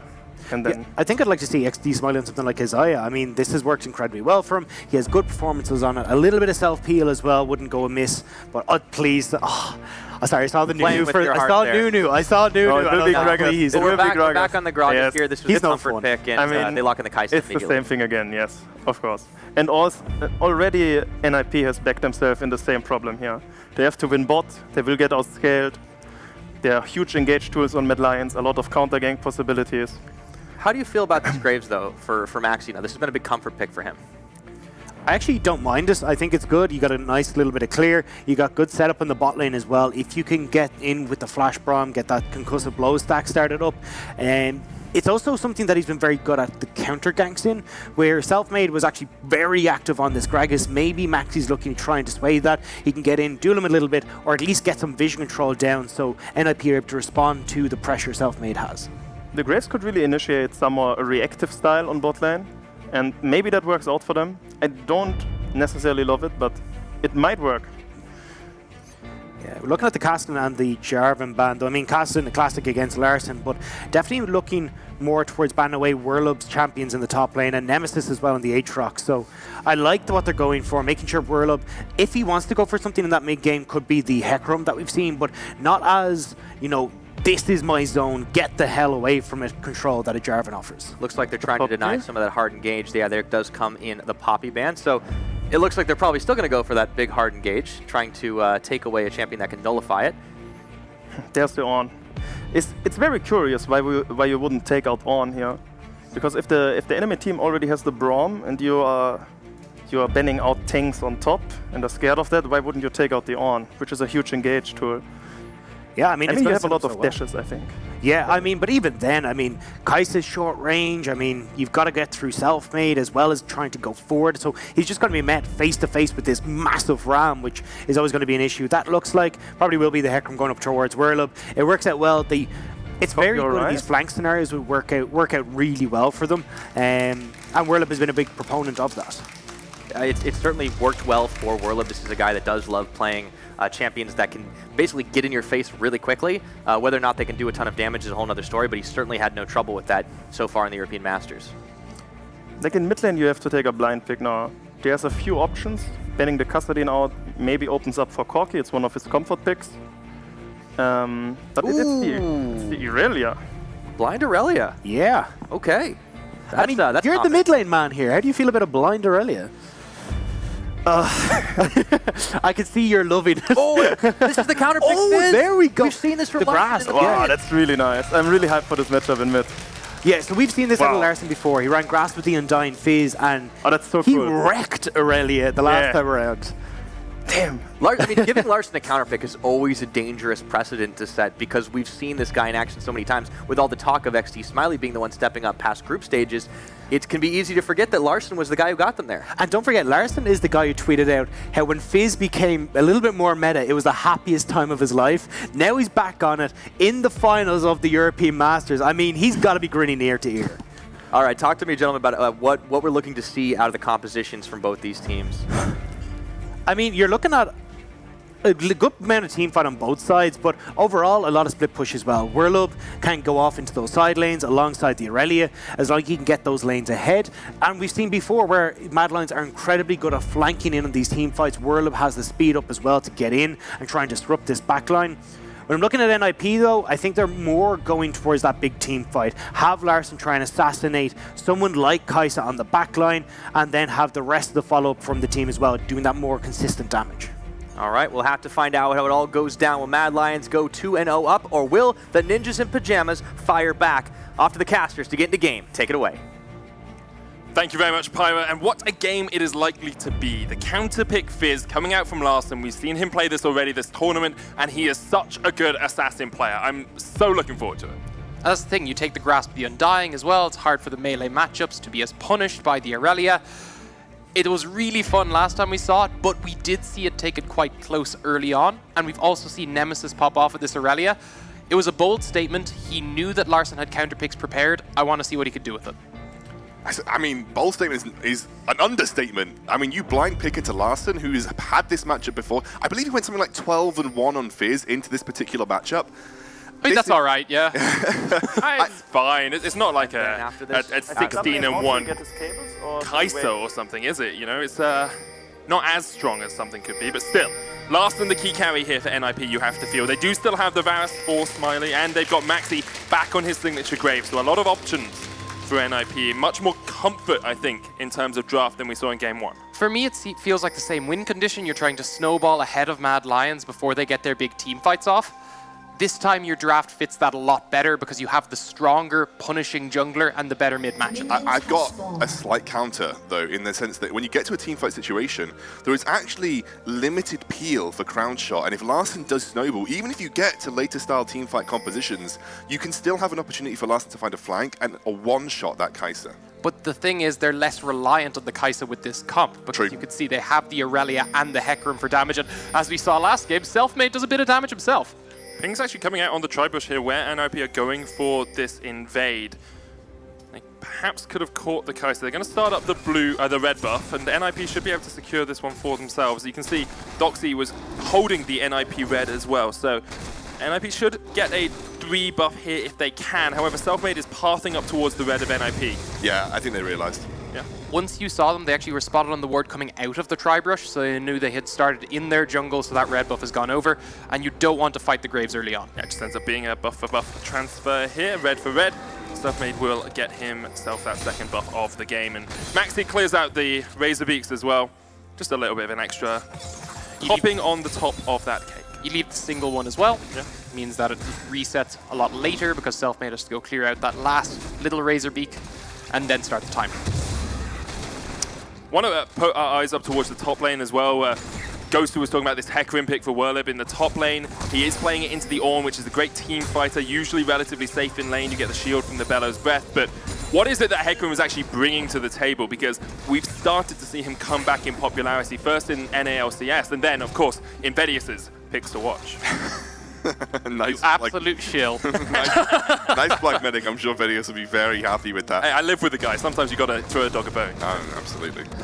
Well, I think Hecarim does similar things to Jarvan in the sense that the ultimate is going to be essentially an EQ combo. for the Hecarim. It gives you a solid form of engage. He provides a little bit more consistent damage, and he can be a bit beefier because he has that health, that sustain that comes from his W. But overall does similar things to the Jarvan. Yeah, and much like the Jarvan, he also starts to fall off as the game scales later and later. So good in the mid game though, because as Xcounter pointed out, the damage that Hecarim can bring in the middle of those fights can be catastrophic for the side of NIP if they allow him to get in. We'll track Whirlib during those team fights later on. Selfmade spending a little bit of time up towards the top side of the map, maybe looking for a gank. Whirlib trying to bait Doxy into using that searing charge, but Doxy is having none of it. The Forge God will remain untouched for the moment. There's the Bellows Breath. Whirlib looking for the knockback here. We'll get it with a Stampede. Selfmade coming in as well. Flashes forward. Doxy trying to flash away, but you have to think he's going to get taken out pretty quickly. Searing charge. Out of mana. Flash. Whirlib uses the Ignite. Doxy, if he's got the Bellows Breath, the tick, uses the Bellows Breath, keeps himself alive. I think he probably would have survived the Ignite anyway, but better safe than sorry. That was a really nice walkout by Doxy there. That was a precarious position to be stuck in, but he held the flash until all of the gap closing ability had already been used. He knew that Selfmade burnt that flash, and there was no extra movement once Whirlib had used his charge. It was a really nice hold on the flash there, very tempered of him, and then Maxi with the smoke screen just to ensure. And it's also 2 summoners for 1 now. And that's a lot of the kill pressure that you want with the Hecarim with that Ignite. Will be up again relatively shortly before that flash from Doxy, so can't try to pressure, but allows Doxy to get away with that. Safe for the moment, and what a change it is from NIP compared to game 1, where that first gank cost them the kill. They were using their flashes a little bit too late. Here we see Doxy surviving, and means that NIP do not fall behind in the early game. First gank from Selfmade doesn't pay off. Pretty much on as even thus far in the game. Falco maybe overextended a little bit here because concussive blows is going to land. Heaver gets an extra auto attack into the back of the cow, but with the wave pushing in, Maxi's not going to be in the prime position to gank, and NIP will just wait for this wave to push towards their tower. But Maxi's giving up nothing by being there. He's just offering that little bit of extra pressure because he's already cleared through every single one of his camps. He's just putting some pressure down while he's waiting for them to reset.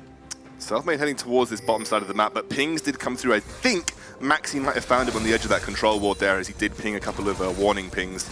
Still hanging around that area, will just go for his Krugs. And right now, I feel like it's just a farm fest for both these junglers, and you feel Graves should clear like, much quicker as the game goes on compared to Gragas. He's going to be in a position that he'll feel comfortable with. That is 100% correct. We are seeing that again. Sometimes you're allowed to agree, guys. You don't always have to disagree. It's hard. I know. It's the face. You know, he looks over me with a smug grin. And I'm like, you know, does he have to be right? Sometimes he does, sadly. Yeah.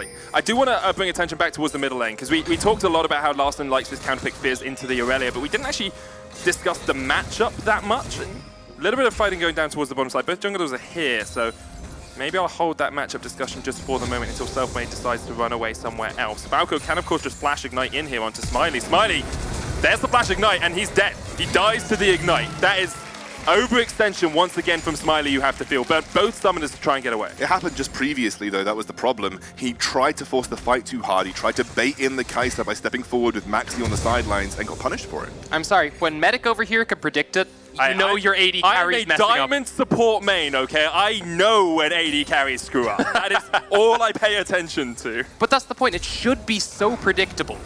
And it was.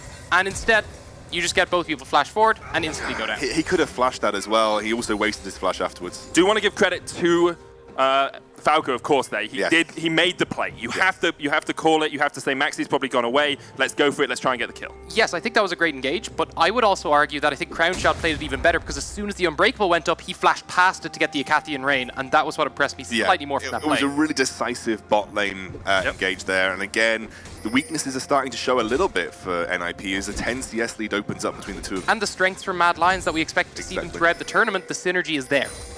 Definitely is.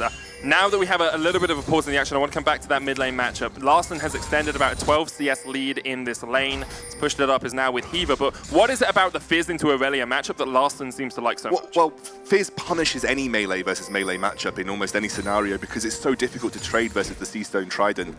He just can dodge the stun with his playful Trickster. A lot of the way Aurelia gets free damage off is by stunning and going for a couple of basic attack trades. And like Celtic said, the Grasp of the Undying is obviously really important in those trades too, and you can see Nemesis doesn't have that, Larson does, so he's always going to out-trade over the course of time. And with the Sheen, the burst damage is there.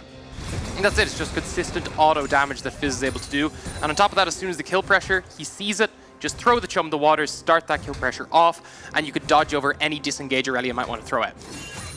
Haven't seen too much of Maxi in the early game, just farming up on that Graves. Stun dodge there by Larson, and as you say, pretty easy for him just to get back towards the tower. The risk always is if you use the Playful Trickster and then overextend in the lane, that's when Selfmade will be looking for the ganks. It's the same, you know, with a LeBlanc. If she uses Distortion, like gank now, but it's not a short enough cooldown that Larson should be able to keep himself alive. That's why the melee matchup is so good. He's able to clear out the wave without being punished so heavily because Aurelia has quick wave clear, but Fizz can actually match it a lot easier because it's melee to melee.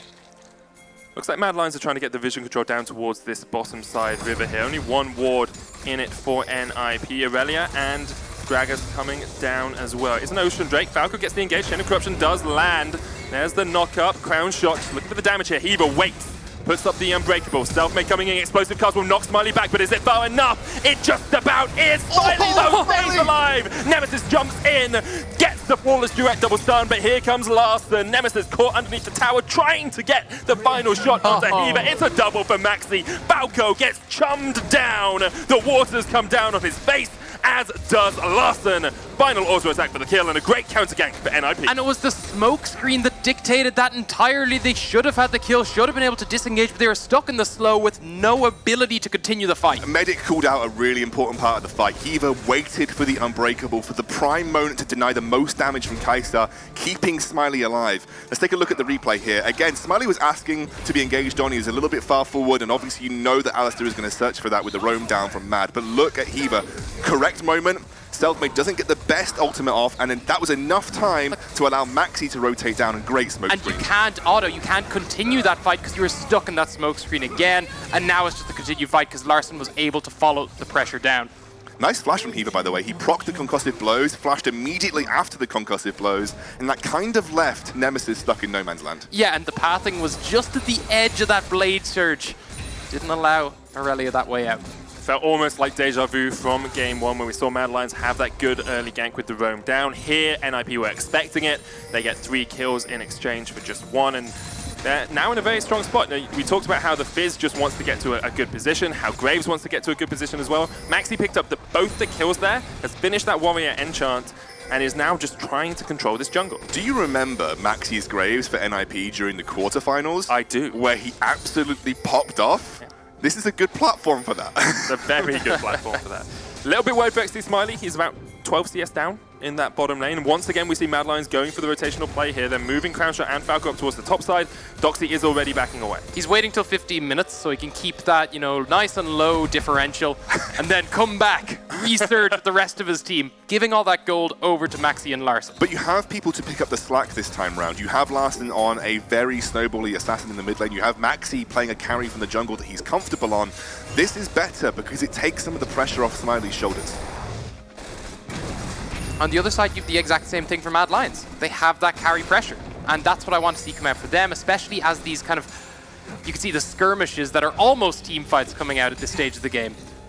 I mean, they still have Crownshot, who is 108 CS, scaling up towards the late game. That is still a big win condition for them. They still haven't lost that. And remember, as we get towards the later stages, it doesn't matter, you know, how Werlib or Nemesis is really doing. As long as they can provide space for Crownshot to do his thing, that's all they need.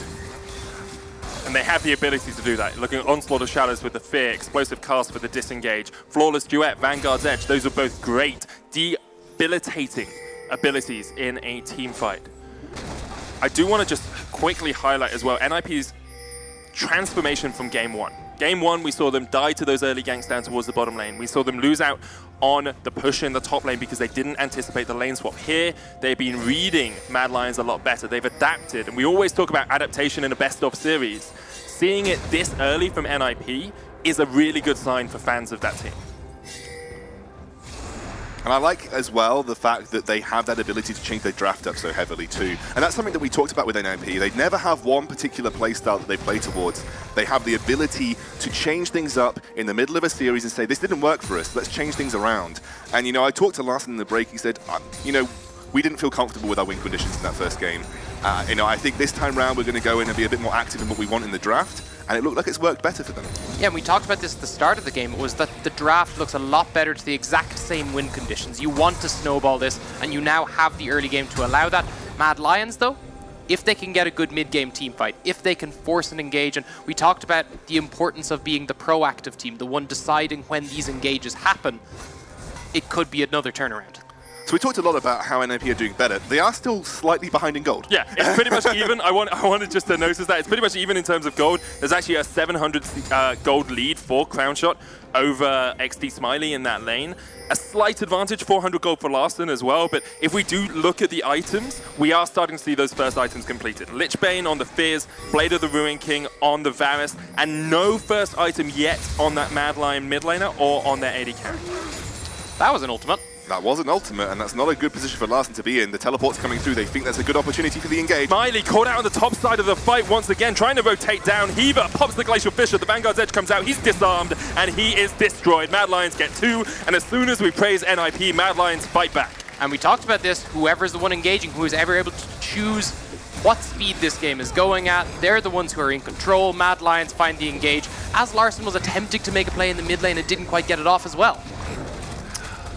Yeah, it felt like Larson was just trying to stop Nemesis from getting in the fight, but once again, XD Smiley was just caught in no man's land in the middle of that fight. Exactly. I have no idea what that pathing was coming down from XD Smiley. He isolated himself on the side of the fight. I didn't quite catch. Maybe he was being chased there. That's the difference. Yeah. He might have been getting chased there because Heaver had rotated down to the bot lane. But I think Larson attempted to take a trade with Nemesis and missed the ultimate, and that was the opportunity for the engage. But part of my issue here is whether it's Smiley's issue or not, or whether potentially it's a team issue, because we talked about this in the last series when you had the Braum with you. You have great disengage to protect your AD carry, even if they go far forward. Hiva wasn't with them. So that's a failing of someone in terms of positioning right there. Because of that, you get the Rift Toad over on Self-Made Man. Once again, he's having a great performance on this Gragas. We asked for him to step up for Mad Lions. He's doing exactly that. His explosive caster being on point. His team fighting is absolutely in the right position as well. Yeah, it's just... Well, that was XD Smiley. Yeah, there's no excuses for that. There isn't. I guess it's because you didn't know about the control ward and you didn't know that Kai'Sa was there, but there wasn't any excuses for that, I'm afraid. But Mad Lions doing a great job collapsing. You have to find the picks. We talked about it in the bottom lane fight. Falco, once again on this Alistar, is showing why he is the shot caller for the team. And this is the pressure the live stages can have. You can make mistakes like this because you are on the stage, you are in the finals, and as that starts hitting you, you do make the small positional mistakes like that. Well, honestly, kind of larger positional mistakes like that. And I think trying to find a catch up towards the top side here. Won't quite be able to make it. Heaver thought he was going to path down towards the Gragas there. It's like, not the way you want to go, man. Find a road less traveled. Yeah, exactly. But now, about a 500 gold lead for the Mad Lions. They've got Ginsu's Rageblade finished on Crownshot. They're in a pretty strong position coming into these team fights, which is exactly what they want. But it's still, even though this has seemed relatively even, it's always Mad Lions who are able to make the play around those objectives, able to secure that for themselves, and able to decide which way the lanes are going to go, which way people are going to be pushing, and that's why you see NIP forced into those rivers where they don't want to be. You assume Larson is going to transition out of the mid lane eventually. You assume he's going to be looking for a side lane split push pressure in a 1v1 scenario. A lot of assumptions there, dude. Yeah, it's super hard when a tower hasn't gone down as well. Yeah. Like maybe that's why we saw Nip fighting around that Rift Tower so heavily, because they want to break a tower to actually allow the split push to happen. You need to get some deeper vision. You need to be able to spot out Mad Lions if they rotate. And even on someone as slippery as the Fizz, you have to have a little bit of ward coverage. I think you need to get Smiley in the mid lane somehow. You need to put Smiley in the mid lane where it's a shorter lane, it's easy to disengage, you can be out of position less. And I think you need to have Larson take over a side lane role where his 1v1 prowess can come through, because that is, for me, with this Fizz, one of the bigger win conditions. My big issue with that, though, is that Mad Lions have so much engage potential that if you try to decide to group up, you suddenly have Hecarim and Gragas forcing engages onto you, followed up by the likes of Aurelia, Alistar, and Kai'Sa. I mean, we're not praising Werlib enough for his rotations here. He's rotated up towards the top mid lane to give that engagement pressure over to Mad Lions and secure this first turret. Doxy hasn't moved yet, hasn't had the opportunity to. Yeah, he's just trying to push in that bottom lane as much as possible. The Rift Tower gets a chunk of the second tower as well. That's the first tower of the game. 1,000 gold lead goes along with it for Mad Lions. And I like this from Smiley. He's backed off. He knows that the rotation could come out for Mad Lions. He's all the way back between the turrets. and when he realizes that Mad Lions aren't in the area, then he steps forward to get the farm. Good respective vision control from Smiley there, because the push of the vision line from Mad Lions is into that forward point of the red side jungle for Ninjas in Pyjamas, which meant that he had no idea where the rotation from mid lane came from. It was just good respect from Smiley. Crownshot gets away with this super charge. And he's pretty safe now. He's got the upgrade on that, goes invisible when he uses it with the Ginsus and the Stinger, I believe. And so he's just able to get himself to safety no matter what is happening in that lane. Well, he's also playing at the edge of his vision line. He knows as soon as someone's spotted there, he's able to use the E, able to run backwards, and they won't be able to force the engage there. Even if they'd gone for the flash play there, wouldn't have necessarily worked out. It would have been flash for flash. Okay, so let's look at next steps for these teams, because we talked about in pick and bans and we heard from the analyst desk that NIP wanted to get an early lead and snowball it away, maybe get Larson into that side lane that we were talking about, but now they are behind. Mad Lions want to go for team fights. They'll be looking towards these big objectives, like the next Dragon, like the Baron, to have these fights. But is there actually a way that NIP can play from this sort of position? They should be looking for more pick potential. They have Fizz, they have a Graves that is farming very decently. They have a lot of burst there, so if someone slightly mispositions on Mad Lions, if they can catch someone on the rotation with good vision control in a specific area, but it looks like NIP are busy being picked themselves. Yeah, World gets the knockback on towards Doxy. The chase in from Selfmade as well. You talk about picks. Mad Lions are the ones doing it at the moment. And it was a really nice play from Selfmade, because he realizes this is the point in the map where the least amount of attention is going to be given, and that allows him to take yet another turret here. And that's the big thing for me. Selfmade stepping up in this series was something we want to see throughout the tournament. Didn't have the best showing, I would honestly say, in a lot of those series.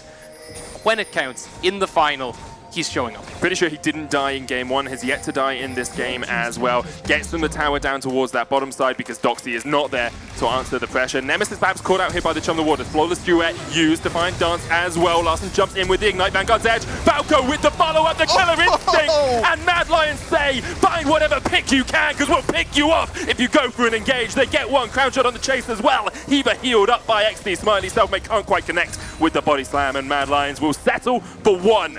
And they go for the pick potential on the only person with guaranteed reduction of damage. Actually, I say that, Alistair could do the same. So they had three options, couldn't get any of those. They go for the Aurelia, they don't have the damage to burst, they overcommit. Mad Lions' turn. It felt like a desperate overextension from the side of NIP. They need to stick Larson in this side and continue to try and generate pressure in a 1v1. I just don't think at this point they've got a chance of finding solid skirmishes or teamfights unless they are doing it through pure pick of vision control. And that was extending to near your opponent's tier 1 tower. See, they actually had vision control in this area. That's why they knew they could go for this pick, but 50% reduction on that entire burst combo, and they could just turn. And Larson even has to flash away at the end of it. The chase does come out from Mad Lions. They don't get anything more from this, but you can see that Mad Lions are in a very comfortable spot. They've come to party today, and they are looking much more like the team we expected in the European Masters. It's crazy how performance has changed so quickly across these games.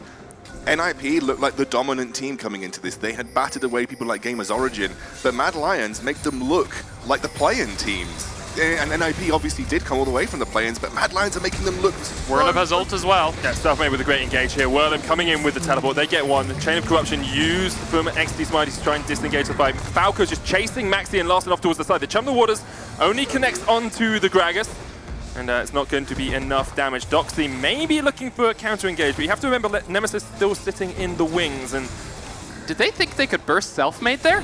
I mean, they probably can. He's a heavy AP Gragas at the moment, right? He's got the Nullifying Orb and the Runic Echo, so he's not that tanky in terms of tankiness. I think they were looking for a semi-setup onto Crown Shot. I think Larson said if the Chum the Waters hits onto Crown Shot, then we'll engage. If it doesn't, then we don't. No, I'm more confused by the fadeaway ult from the Graves that thought he was going to pick someone off when no one was near him. I think the more damage you do, the more easy it is to dissuade them from going for Baron. Exactly, that's what I was thinking as well. Maybe just trying to stop them from doing the Baron. Sure. With the jungler being lower, not being as tanky, it can be a good distraction. But Mad Lions don't want the Baron. They just want more towers. They get their third of the game. NIP yet to break a single turret on the side of Mad Lions, and it doesn't even look like they're going too soon. Mad Lions pushing up their vision control. They have almost perfect control around the Baron, only 2 wards really sitting anywhere near that for NIP. 1 control ward down towards that blue, and 1, I believe, just where this... Oh, Scuttlecrab just timed out, so literally only this control ward anywhere in the area for NIP. But look at the leads on the AD carry and the top laner for Mad Lions. A huge gold swing in their favor. Really good for a Hecarim, as we said, that scales it to the mid-game really well, can do a lot of damage at this point in the game. And Kai'Sa, of course, being your almost late-game insurance, but also a solid amount of damage if you're this far ahead. I mean, if you're 4-1-1, it doesn't matter what point in the game. You're going to be doing some good damage, right? Okay, so my question with that is, a 2-item Kai'Sa compared to a 2-item Varus. Is the Varus going to be able to match that damage? Because they are, in terms of item spikes, pretty much at the same point. If they're CC'd, yes, because Varus can land those skill shots, can use the blight stacks. However, Kai'Sa just has flat damage. You can always get those plasma stacks if you're a Kai'Sa autoing with Winsus, and that, I think, is scarier. It makes a lot of sense. You also have Whirlip to back up your damage, as we say. Trinity Force and Serix complete on him. He's in a very strong position. Maybe even able to 1v1 Doxy in a side lane. You can see Doxy giving him a lot of respect down towards that bottom side. But Whirlip on the chase with the Devastating Charge, puts the Spirit of Dread down as well. Onslaught of Shadows, he just wants the pure fight. Crown Shot on his way. Gonna join this fight pretty quickly. There's the call of the Forge God. Crown Shot jumps in with a Killer Instinct. Doxy done. Goes golden as well. Maxi tries to join the fight, but the fade away might be his last. Chum the Waters. That gets out the Crown Shot. Larson joins the fight. Holy hell, that was a lot of damage off the Graves. Not quite enough to take him down, and Larson gets the shut down. Eva chasing off Balco here. Balco maybe tentatively going for the engage there. Decided against it. Nemesis chases away Hiva, but that was good for NIP. They managed to answer back. They take down the AD carry, and they get the gold over to Larson. A relatively even trade that Mad Lions can turn into an objective. NIP can be happy with that one. It's slowing the game down from Mad Lions. However, NIP, we talked about it, they don't really want to just slow the game down. That'll do that as well. they need many more of those situations. I mean, even trades at this point are great for NIP. If you're behind, you will take an even trade every day of the week, especially gifting gold over to the one person I think that has a chance of giving a solid carry potential over here to NIP. I know we're still laughing about Lars's fail. It's just fun to see because he's played this Fizz pretty well, right? He's 2-0-0. He's pretty well farmed, and then every now and again you're reminded that these guys aren't gods. They're not like these mechanical marvels that just are absolutely incredible. And it makes me feel better about the fact when I miss a cannon minion as Thresh. My AD carry spam question marks pin me, but I know. If it helps, pros make the mistake. I'll do that from the jungle too. Yes. I'll occasionally just pan down. I'll see someone make a mistake. I'll question mark ping and be like, oh no, what you don't do is you click just the dot, so they think their AD carry's claiming them. Yes, that's true. That's true. I would never do that. I'm a positive summoner. Look at all these big mid-game spikes coming out, by the way, for these guys. I'm bringing it back. No, you bring it back. One of us had to. I'm being serious. Look at these big mid-game spikes, though. 2 Triforces at 25 minutes with the Titanic Hydra and the Sterex Gauge for Whirlib as well. This is a great point in the game to start finding those engages. And even Kai'Sa is probably ahead of the curve from where she should be in this situation. I mean, if you're Mad Lions, you just continuously put pressure around that Baron, you push the mid lane in and you threaten it over and over again. What I like from the builds coming out here is you see a lot of anti-burst on everyone. You see that stopwatch for the Gragas building towards the Zhonya's on the Kai'Sa, and I expect the Zhonya's quickly to follow on the Gragas as well. A lot of ways to avoid the kind of chum the waters instant burst, remove some of Larson's carry potential. There is the Zhonya's as well for Crown Shots. That's a big power spike for him. And Mad Lions setting up around the Baron. We've seen them do this so often throughout the course of the European Masters. They are the epitome of this tournament at team fighting around the Baron. They can consistently steal it when they need to. They get good flanks when they need to. It has been their win condition in their last 2 best-of-3s. And NIP, yes, they're good at team fighting, but are they at the level of Mad Lions? Ooh. Got some camera angles. T-Tours, boys. Okay. Fancy T-Tours. Okay, so what Doxy realizes that he is getting engaged on from Crown Shot. So he uses that ultimate to force out the stopwatch. Oh, I want to jump back to life because there's a massive fight just going in. Maxi got caught out with the Vanguard's Edge. Teleport coming in as well from Doxy, but Eva has to flash the wall. Larson looking for the flank. It's only the 3 members of Mad Lions here. Whirlib gets the flank on the side. The onslaught of Shadows. XD Smiley caught out. Doxy knocks the horn through all of Mad Lions, but isn't going to be able to do too much. Larson was waiting in the wings, trying to get a catch. Selfmade jumps forward. Larson jumps away, and Mad Lions might just turn straight towards this Baron. You have AP Kai'Sa, you shred through it, and also a lot of carries as well. Falco's there to tank it or to disengage anyone who's going for not just the steal, but maybe the pick on a few of the people on the side. Larson still has to chum the waters here. Perhaps he can make a pick. Eva across the wall as well, but Nemesis just says, okay, I'm going to distract the Fizz. You guys go for the Baron. We'll get it. Eva looking for the steal. Can't get it. Mad Lions secure the Baron. 27 minutes in. They have a 7,000 gold lead, and they're well in control of this game. And it really shuts down what NIP have been trying to find over the last 10 minutes. Is Larssen pushing a side lane, but they still have yet to get a tier 1 turret in this game at all. Constant wave pressure, constant manipulation of these waves to push them back towards NIP from Mad Lions. And even when they see Larssen overextend and sit in a side lane, they make those kind of engages and take an objective. Running a full pick comp is so hard at this stage of competition because you can see Mad Lions, they all just go towards Zhonya's. You got the Sterex on the Hecarim, even just the flat health that you're seeing on the Aurelia to be built into a Sterex. So hard to find any picks when everyone just goes, okay, we'll just counter that by building kind of off tanky. Yeah, and you have enough damage on the team that having to go for the Zhonyas or having to go for a little bit of extra tankiness doesn't really cost you that much. You've got Whirlip, you've got the Gragas, you've got a tower in the mid lane, looking up towards top here as well. It's great heads up from Mads though, because they realize that the only win condition that Ninjas in Pyjamas have is Larssen. So every piece of itemization that they've had is to shut down a win condition, which is such an intelligent way to play. And it also counters Maxi, who's looking to do the same thing alongside Larssen. We have seen him look for those burst combos, which he has not been allowed. Not at all. We wondered if his Graves would have a big effect in this game. NIP changed up their draft, but the storyline seems to be very much the same.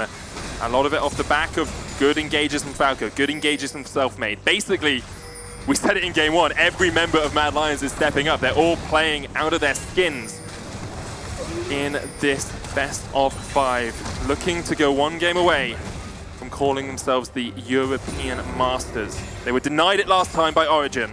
This time, it looks very much in their grasp.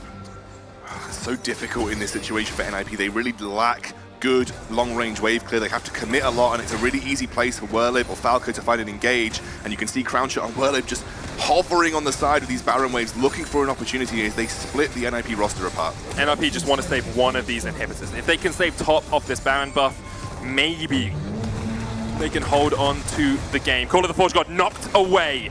Good play with the explosive cast. Smiley down to half HP as well. Can't deal with that AP Gragas with the Morellos, and the Zhonya's on its way.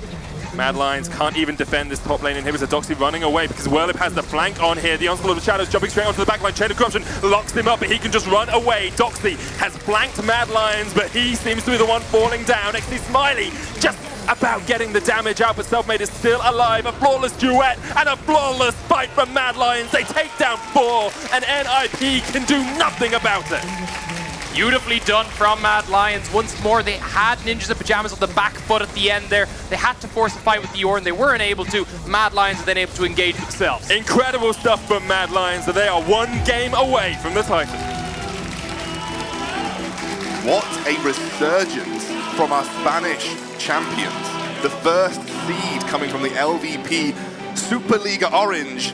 And they certainly look like they're proving Spain has been considered the best region in Europe for quite some time. Actually, the fans chanting for them there as well. They're happy with this turnout. Mad Lions showing up strong. Selfmade as well, I believe, the Polish representative here, so has that local pride behind him.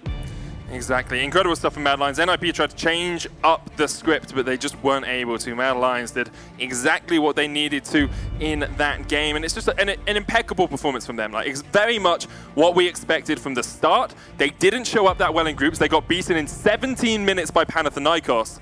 Then in quarterfinals, they were almost beaten by Genside. Then against Euronics, they were almost beaten by a team that went go-casting the day before. But today, they have truly shown up. Sandbagging the whole way, mate. They were just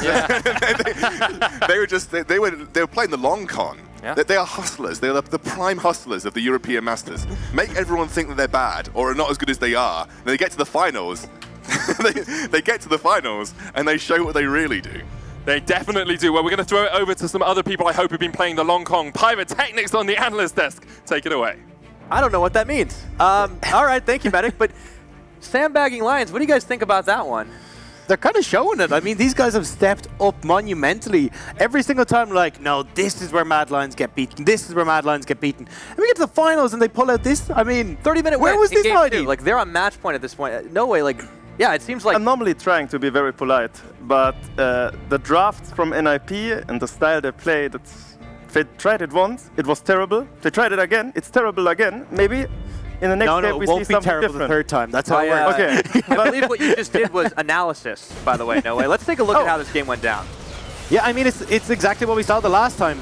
Big plays around bot lane from Mad Lions. This time, wherever NIP are able to collapse, and it actually is a good turnaround. They end up picking off Nemesis. You can see Larson as well picks up a kill for himself too. And this is where it's like, okay, NIP have found the pose. They're starting to plug them. The ship is beginning to right, but it didn't really matter in the long run. Mad Lions were just completely dominant. I didn't feel the counter pick in mid though. Like the Irelia moved faster. She had pressure, even farm. Nothing happened. And Irelia is scaling extremely well. Fizz is okay, but what was this counter pick going to accomplish? And then the Varus again, I hate it.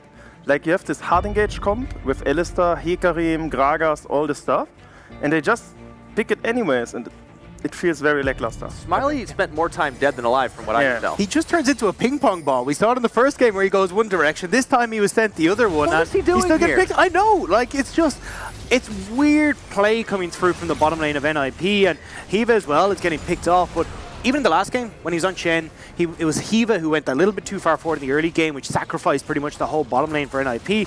And this time around again, we're seeing XD Smiley in these weird positions on these weird picks and getting caught out continuously. I thought the nerfs maybe for them. Like there are so many uncharacteristic mistakes for them, I feel like. And NIP played so tight yesterday. I mean, yes, they had to kind of answer back on Kantos playing that incredible Vayne in game 2, but it still just seemed like this was a different sort of Ninjas. And although some good early plays, it wasn't enough to really stave off this big push from Mad Lions. Yeah, and I mean, they locked in the Doxy onto this Ornn as well, and against Whirlub, it just did absolutely nothing. And you've seen the Hecarim pick time and time again from Whirlub. This is something that he's been frequently good on. Why are you not expecting this to come out? That's the question. I mean, Larson was getting some kills here, right? But like, as you said, no way, like what was this Fizz counter pick going to do if not shut down the Aurelia? And it really didn't manage to do that. So Nemesis has been stepping up. We've seen Whirlib be able to have these incredible hard engages. It does seem like everyone on the Mad Lions is firing on all cylinders. And I think it does come back to that tempo you're talking about. I mean, if you get ahead as NIP, Larson would look fantastic where he's diving the backline and he's doing great work. But when you've lost it completely, this is exactly what it looks like. You just crumble at the seams. There's just no clear structure in their play as well.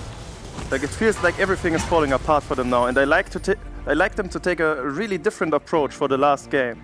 Just be very calm, try something really scaling, and get like maybe the comfort like Gragas away or Galio again, and just do something completely different. So because if they do it again like this, I feel like it's over. Yeah, just like it was here. And here's the question I want to pose to you, especially for you, No Way. When you're down in a best-of series, 2 games that have gone really quickly, you haven't made a huge change, and you're definitely going to be struggling. What do you need to say to yourself and say to your team to kind of reset your mental here?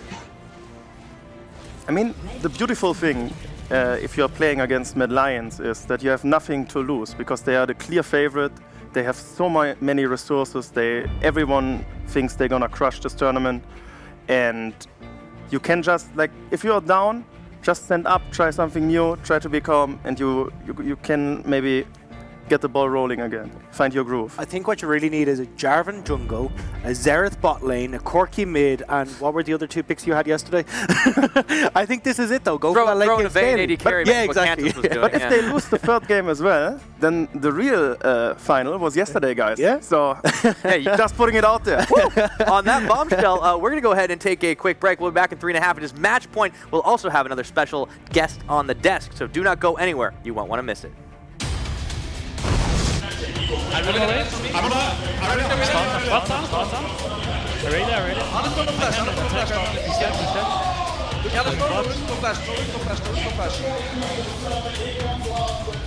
Nice. Yeah, take it. You reset here. I think we reset, we can't get hurt. It's too weak. I had what did they use? Reyna flash, Gragas flash. Yeah, Reyna, flash. I'm on drop. We fight here, we fight drop. We fight drop. I'm dead too. They use it. We are doing too many things. Yep. Just keep the comms. Yep. Keep tagging what you're doing. We are still really strong. But they cannot just go back, they can engage. They can't engage, just go back. We can use it and then the pressure stay. Much better, I don't want to lose fun from the But they're not going to the Renam or after the... How much do you know? We fight? We can fight, I can go to fish, but now. Wait, fish. Kill Sonya. Drop, can we No, back.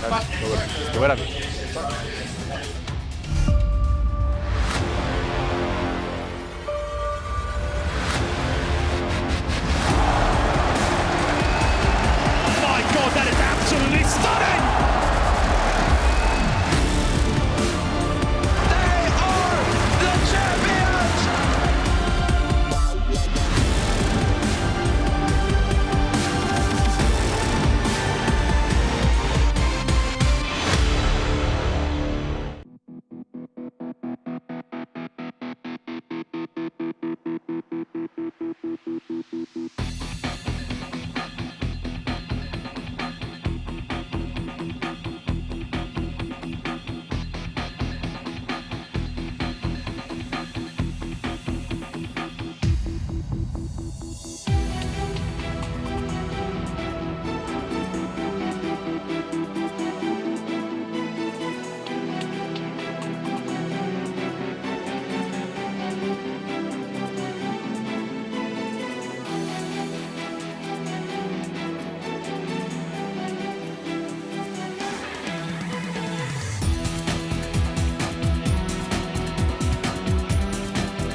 Welcome back once again, ladies and gentlemen, to the European Masters 2018 Summer Finals. It is already match point, the Mad Lions versus the Ninjas in Pyjamas. We've made ourselves a bit of a guest swap, though. No Way is out, and joining us is the man who always aims twice, but only needs to shoot once. It is Double Aim from Aces Rock Elite. Thank you for having me here. It feels amazing. I'm really glad to be on the stage and on the desk.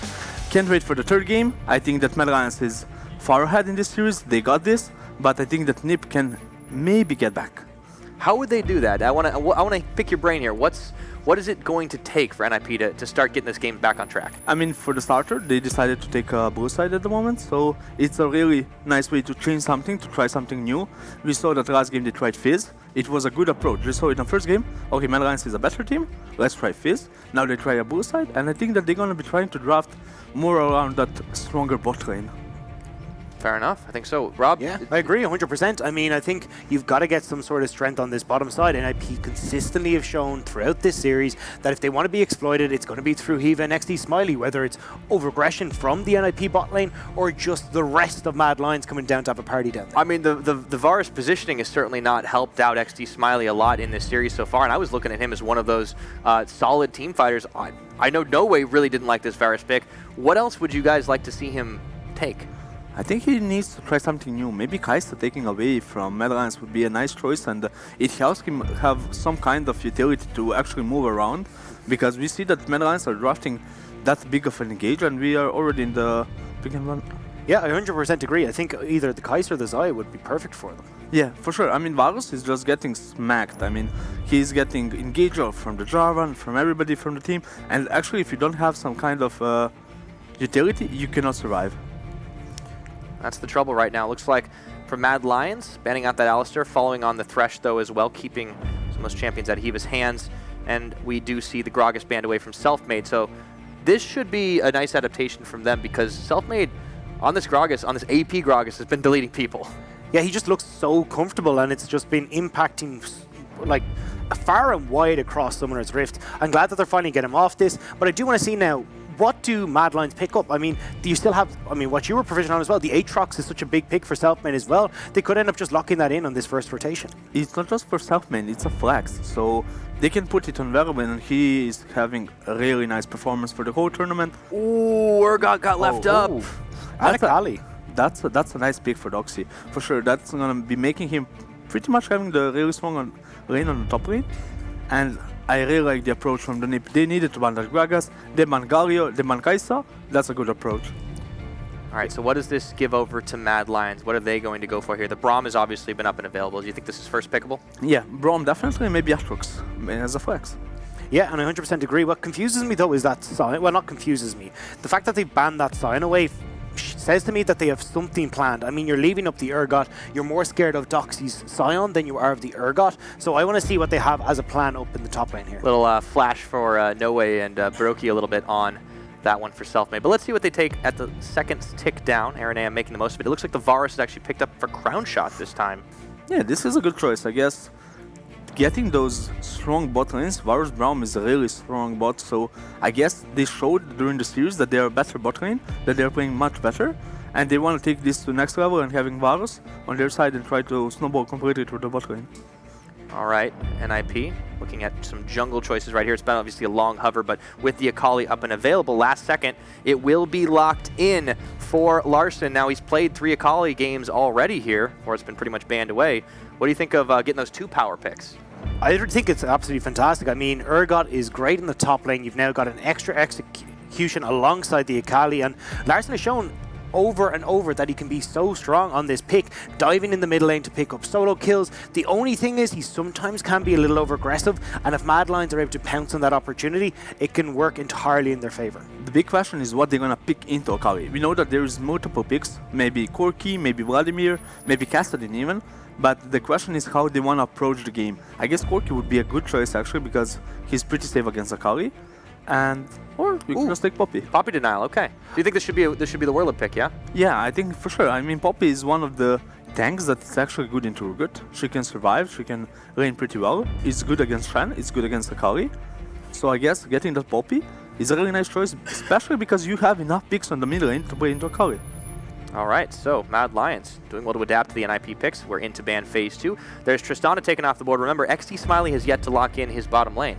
Yeah, I do agree though with Double Aim here. I think NIP just ban away stuff like that Corki. These are kind of the big answers to Akali. Make sure Larson is nice and set up. If you can have that big impact in the mid lane, that can start to snowball into other lanes as well, particularly in the bottom lane. If Selfmade has to dedicate enough time towards Larson and helping out Nemesis in that matchup, it means he can't have his presence felt elsewhere. Yeah, but the question is how many mid laners are actually good into Corki? We know that into Akali. We know Gali is good, we know Corki is good, Vladimir is decent.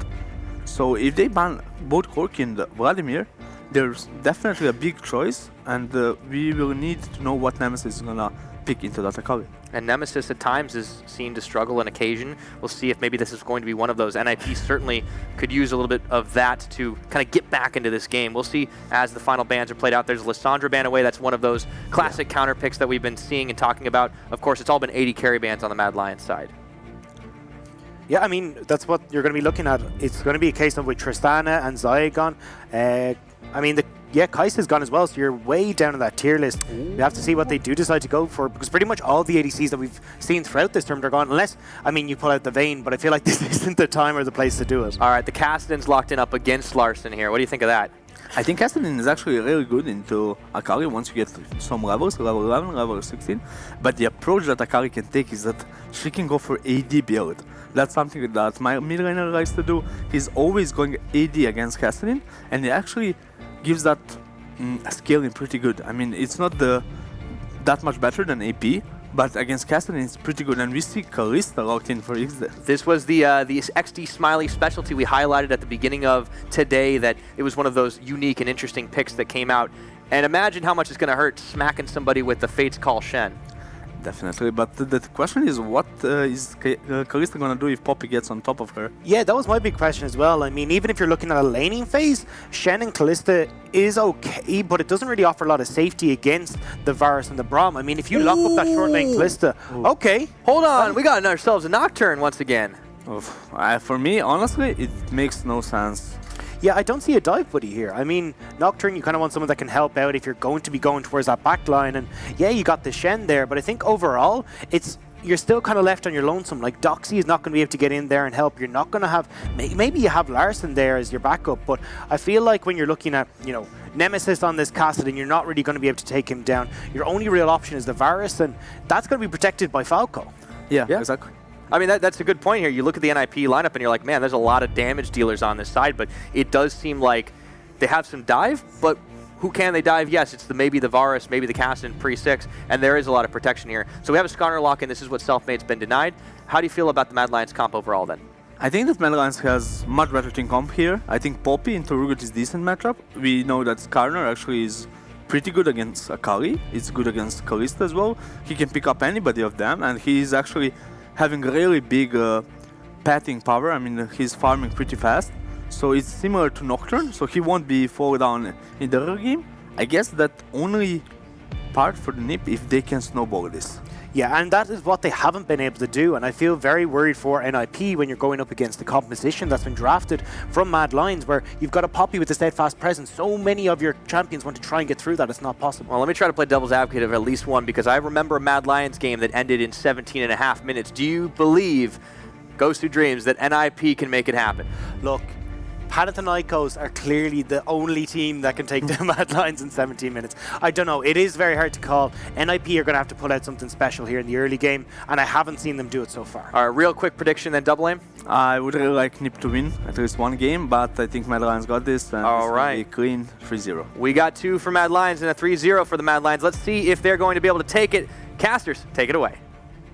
Thank you very much, Pyra. That may be the final game of the European Masters Summer, and what a game and what a series it has been thus far. We have a quick second before we get into the game, so guys, predictions on the desk as well. It feels like NIP are going hard or going home with this comp. It feels Hail Mary to me.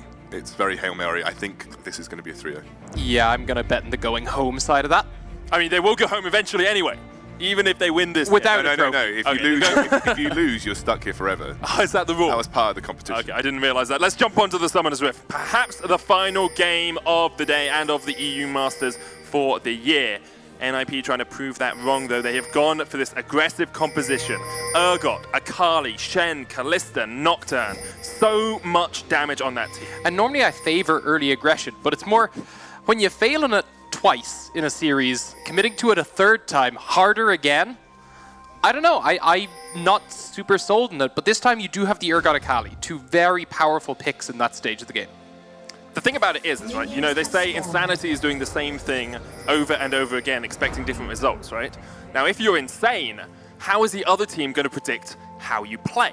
If you don't know how you're going to play, how can they predict it? So really, NIP are saying we're going to be so unpredictable that by we just doing win the the game. same thing over and over. We can't predict it. You can never expect that to 4D happen. chess. It's just 4D chess right there. I think they're playing 5D chess. 5D? Yeah. What is the fifth How many dimensions the are there? fifth dimension is obviously Darius.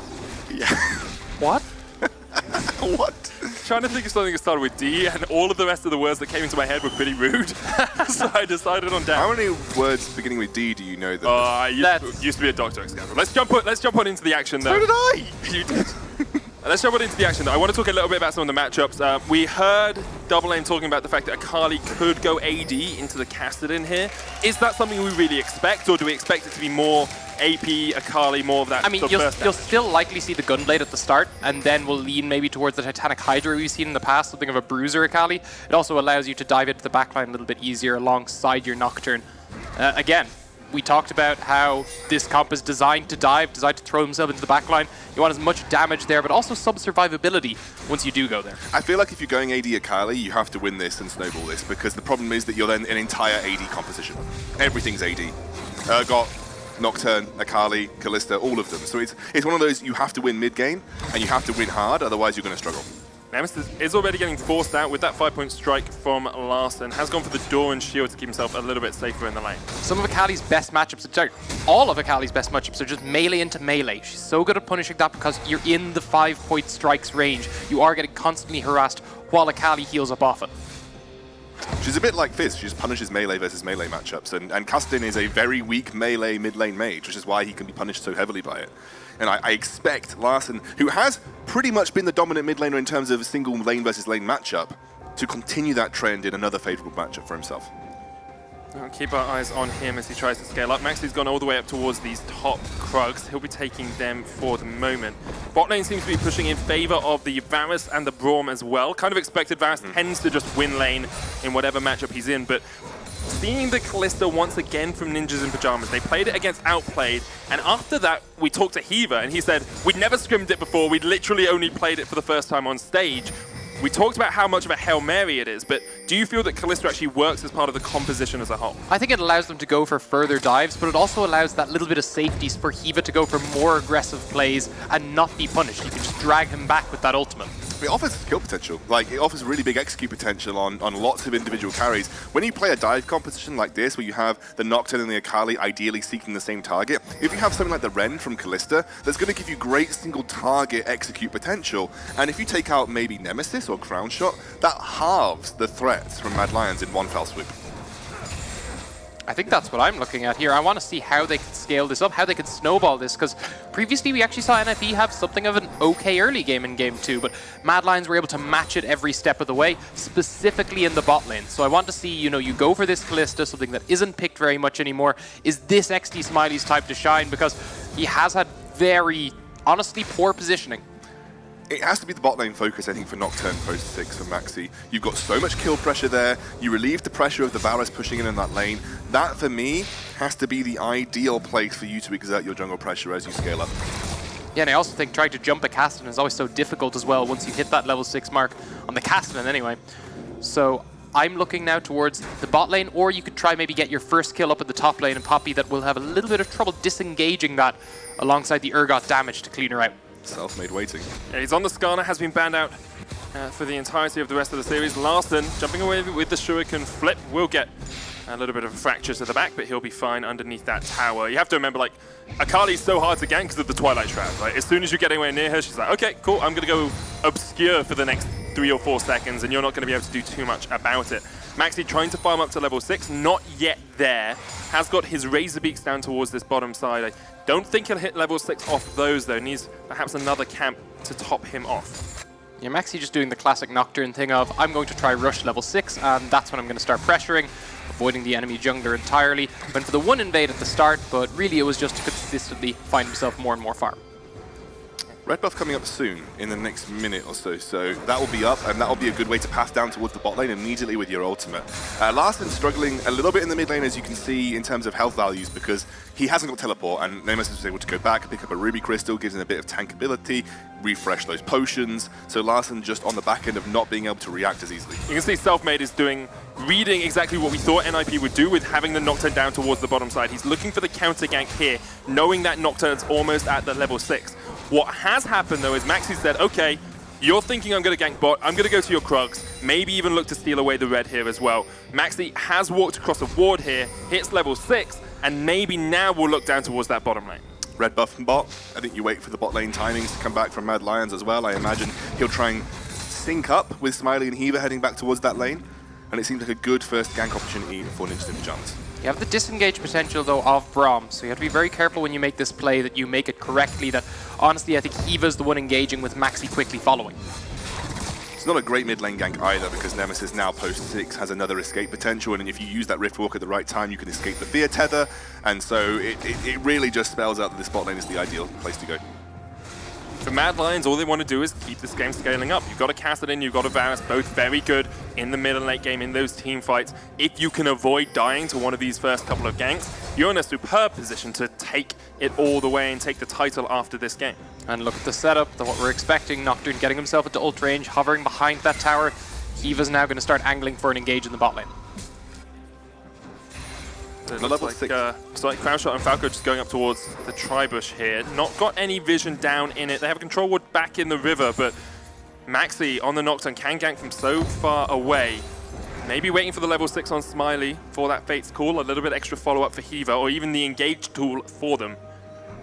Patient play as well. You have to be patient in this scenario. I do think Mad Lions are very well aware that this is a risk area of the map, and I think you could be right. Waiting for that level 6 on Smiley, that gives Heaver the opportunity to throw himself in there and look for a taunt play on which Maxi can follow up on. Especially with the lane frozen just right in front of this tower as well. Like, the next wave's going to push in. It's a very difficult position for Mad Lions to be in, because you have to step up to actually get any of the CS. But now Mad Lions are actually in here. Here we go, Flash Taunt. There's the Nocturne as well. Straight in, Spirit's Refuge. Here comes the Skarner, but they already get First Blood. Skarner suppresses one, but he's just pulling him back towards his team. Maxi will escape. Concussive Blows doesn't proc, and NIP get First Blood.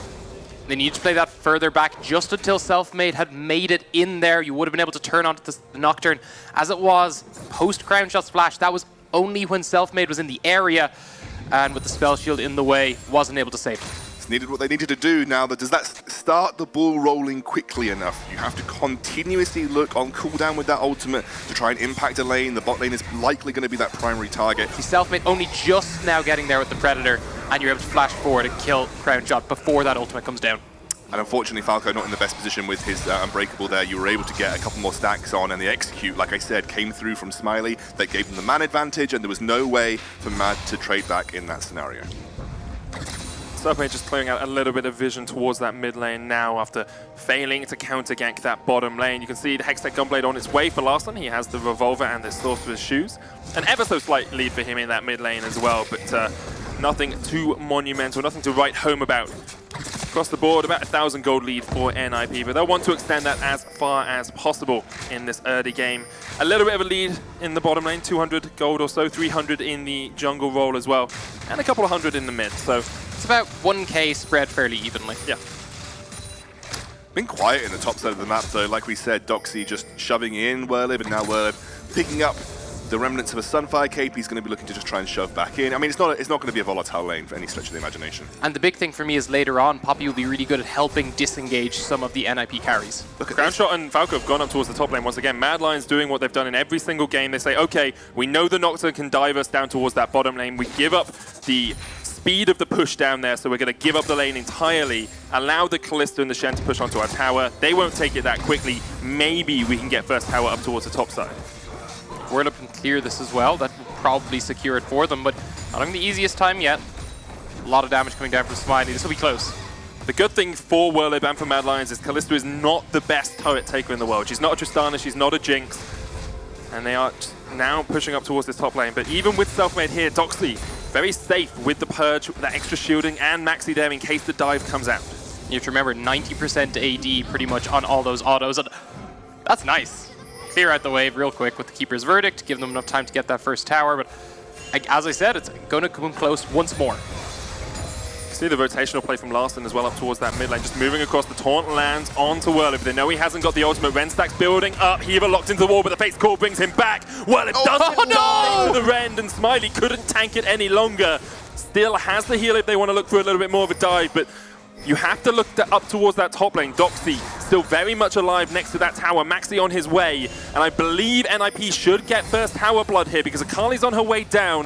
Whirlib doesn't have the flash, does have the teleport if he can get away, but can you escape from Larson? He can just go obscure underneath this tower, straight into the Twilight Strike. Look at that Maxi, damage! oh wow! In the top lane, Doxy with the chase as well. Incredible stuff here from NIP across the map. They take down Poppy in the bot lane, they take down 3 in the top lane, and NIP come roaring into the third game of the series. That is the snowball that you needed to start. Incredible play from NIP, and Mad just didn't look like they knew how to respond to that pressure being exerted in that bot lane. And now it's going to be a massive gold swing with likely both towers on either side of the map going down and Larson pressuring the mid.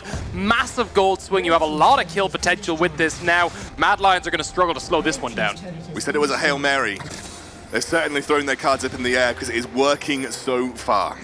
And whichever god they're praying to is definitely working out for them at the moment. They are 5,000 gold ahead, 12 minutes in, and they haven't given Mad Lions an inch. 0 towers, 0 kills.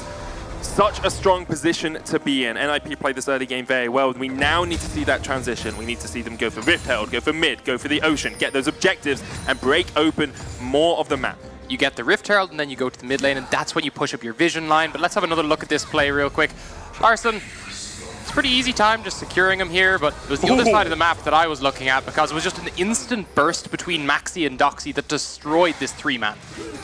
Doxy getting off a good ultimate to find the executing blow, nothing that Crown Shot could do. Again, we didn't really talk about it, but Varus is one of those AD carries that will suck versus versus a Nocturne and an Akali. Yep. Like your solo mobility, there's so much gap closing potential, he can't really escape that.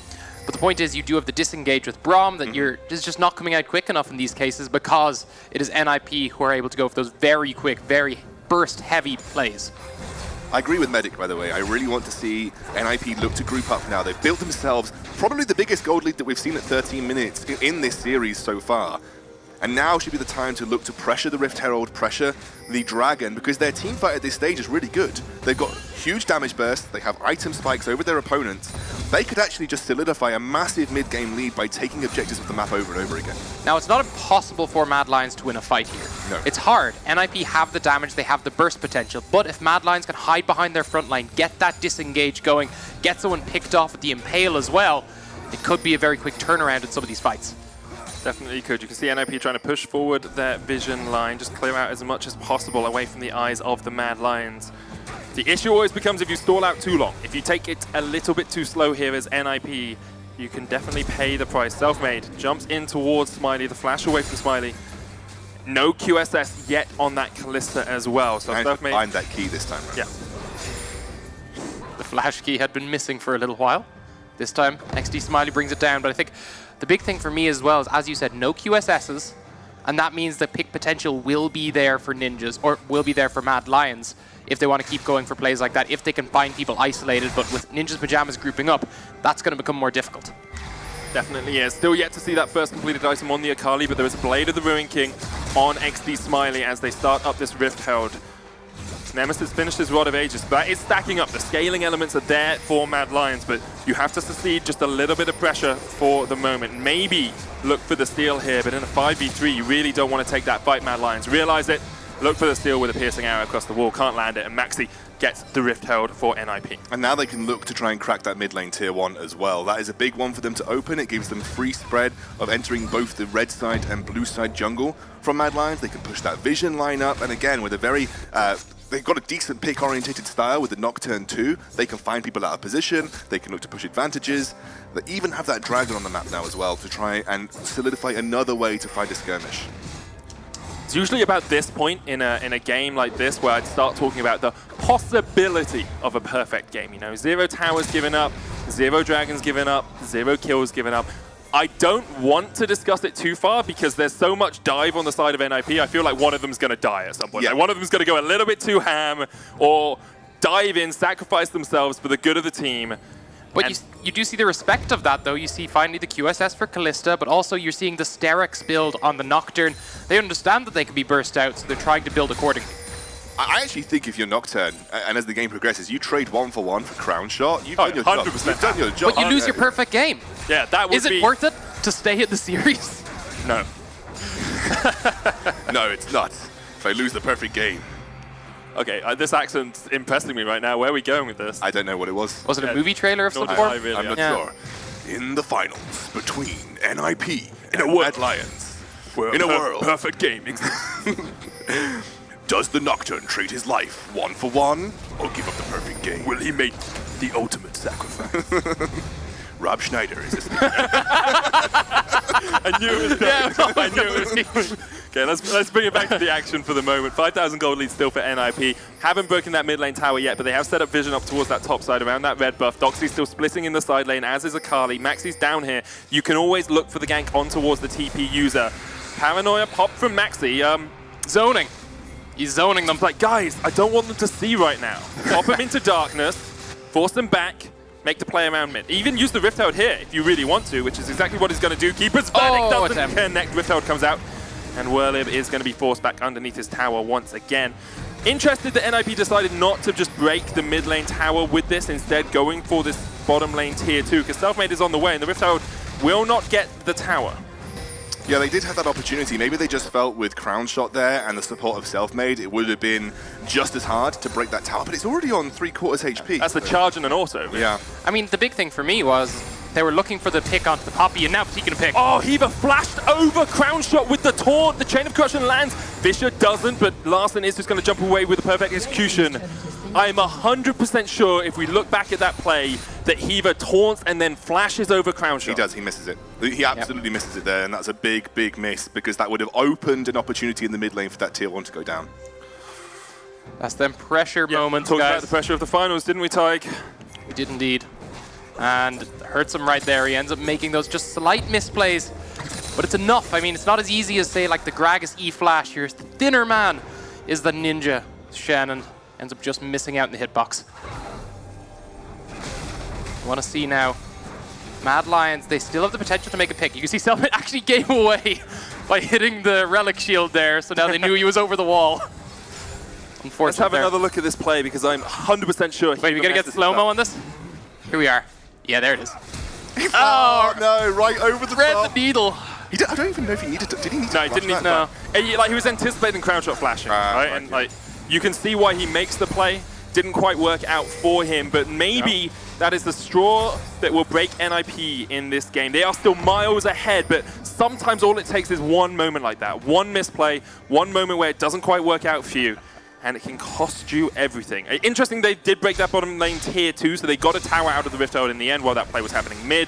They are still scaling up, they're still snowballing. The snowball's just kind of been halted ever so slightly. It's not the world's biggest snowball ever. It's kind of the second biggest snowball. So no new news in this game. No new news. Castan's gone double scaling. Really playing for the late game here. That's actually a fairly standard Castellan build as well. We have seen a few times. I think understanding that there's no point to try to fight them in the mid game. That's where they spike. Go for that later game build. See if you can win there. See if you can stall until then. So the gold lead hasn't really changed much in the last 5 minutes or so.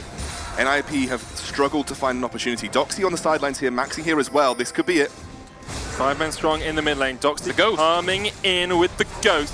Looking for the engage. Taunt from Heaver only lands onto one, and it's Falco. The Chain of Corruption locks NIP underneath the tower. Doxy's jumped into the backline in the midst of 4 members of Mad, and Crown Shot is free to open up with the Varus arrows. Get to the tower, fools! But Mad Lions will be very happy with that fight. Oh, Baron spawning in 2 seconds as well. NIP definitely have to be careful here. Larson and Doxy went for the dive, and the rest of the team were not able to commit because the tower was still up in that scenario.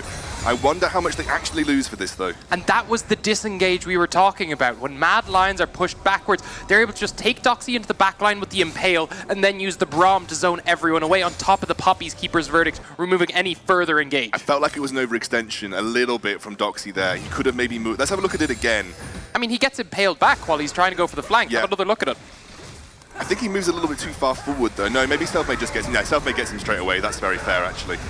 But now they're all forced to go on to the Glacial Fissure. They're moving so slowly. Heva's their only re-engage potential, and he gets knocked out of the fight. Still, a tower is taken. It does open up the map just a little bit, and I don't know if NIP lost much more than a couple of kills there. Oh. Nope, not quite. It becomes that question, like, how much do NIP sacrifice to continue taking these objectives? Like, is 2 kills for a tower okay for NIP? Is 1 kill for a tower okay? Is a tower, losing a dragon, okay. Because when you're snowballing, sometimes you have to make these sacrifices. It's watch the gold lead. As long as it's maintained at about this 5k and continues to either increase or even stay at 5k as long as you're pushing forward, as long as you're getting those objectives, that's where it's fine. For the next 10 minutes, it's okay, right? What has happened now is the Baron has spawned. The Baron is a prime testing point for a mid-game teamfight oriented competition that want to try and find these skirmishes and find these engages. This is the best play, the best area for Ninjas in Pyjamas to play around, especially with Kalista. And that's what I think is so key. If they can get the Baron, it means that Mad Lions don't have that, okay, we can disengage if you engage, because it means that NIP aren't forced to engage to siege up. They could just use the Baron minions to slowly whittle away those towers. Want to see them extend their vision line then, because that's what cost Euronics yesterday. They didn't push forward. Maxi got caught out a little bit here. Selfmade maybe looking for the flash across the wall, but you have to remember Doxy's waiting in the wings. Larson pushing up the top lane, doesn't have the teleport, which means that you don't have to be too worried about him in a side lane if you're trying to do something on the other side of the map, but NIP can just start up the Baron straight away. No vision on it yet, that ward just out of range. And you have to remember the Smite steal is near impossible for Mad Lions because you have both the Rend and the Smite. And the amount of times I've heard that, like, oh, they've got Cho'Gath, there's no way they get I this said smoke near away impossible. from I always clarify it just in case, Medic, because you've seen it so many times. Rend does do a lot of damage, though. It does. That is very true, but you never know if you can match it up perfectly. NIP setting up around the Baron once again. This is their last chance to fight back in this series. If they lose this, Mad Lions will be the champions of the European Masters after coming so close in spring. Oh, wait, Nemesis got autoed. He should know that this is going on. They've got a control ward in the pit, so that's why he got autoed. Otherwise, the Baron wouldn't auto him. Yeah. Yeah, he definitely knows what's going on. Usually when you have a control ward in the pit, you can You'd tell be surprised. We've seen people just leave them. That's true. Well, I think it was the ward on the outside of the Baron pit that gave it away. The ping did come down on the exact ward location. They saw, I think, Hiva and Smiley just move into that Baron pit and had guessed that they're trying to go for a sneaky Baron. I mean, you can see it here. I think NIP are trying to gain control over the area, but Mad Lions are holding out.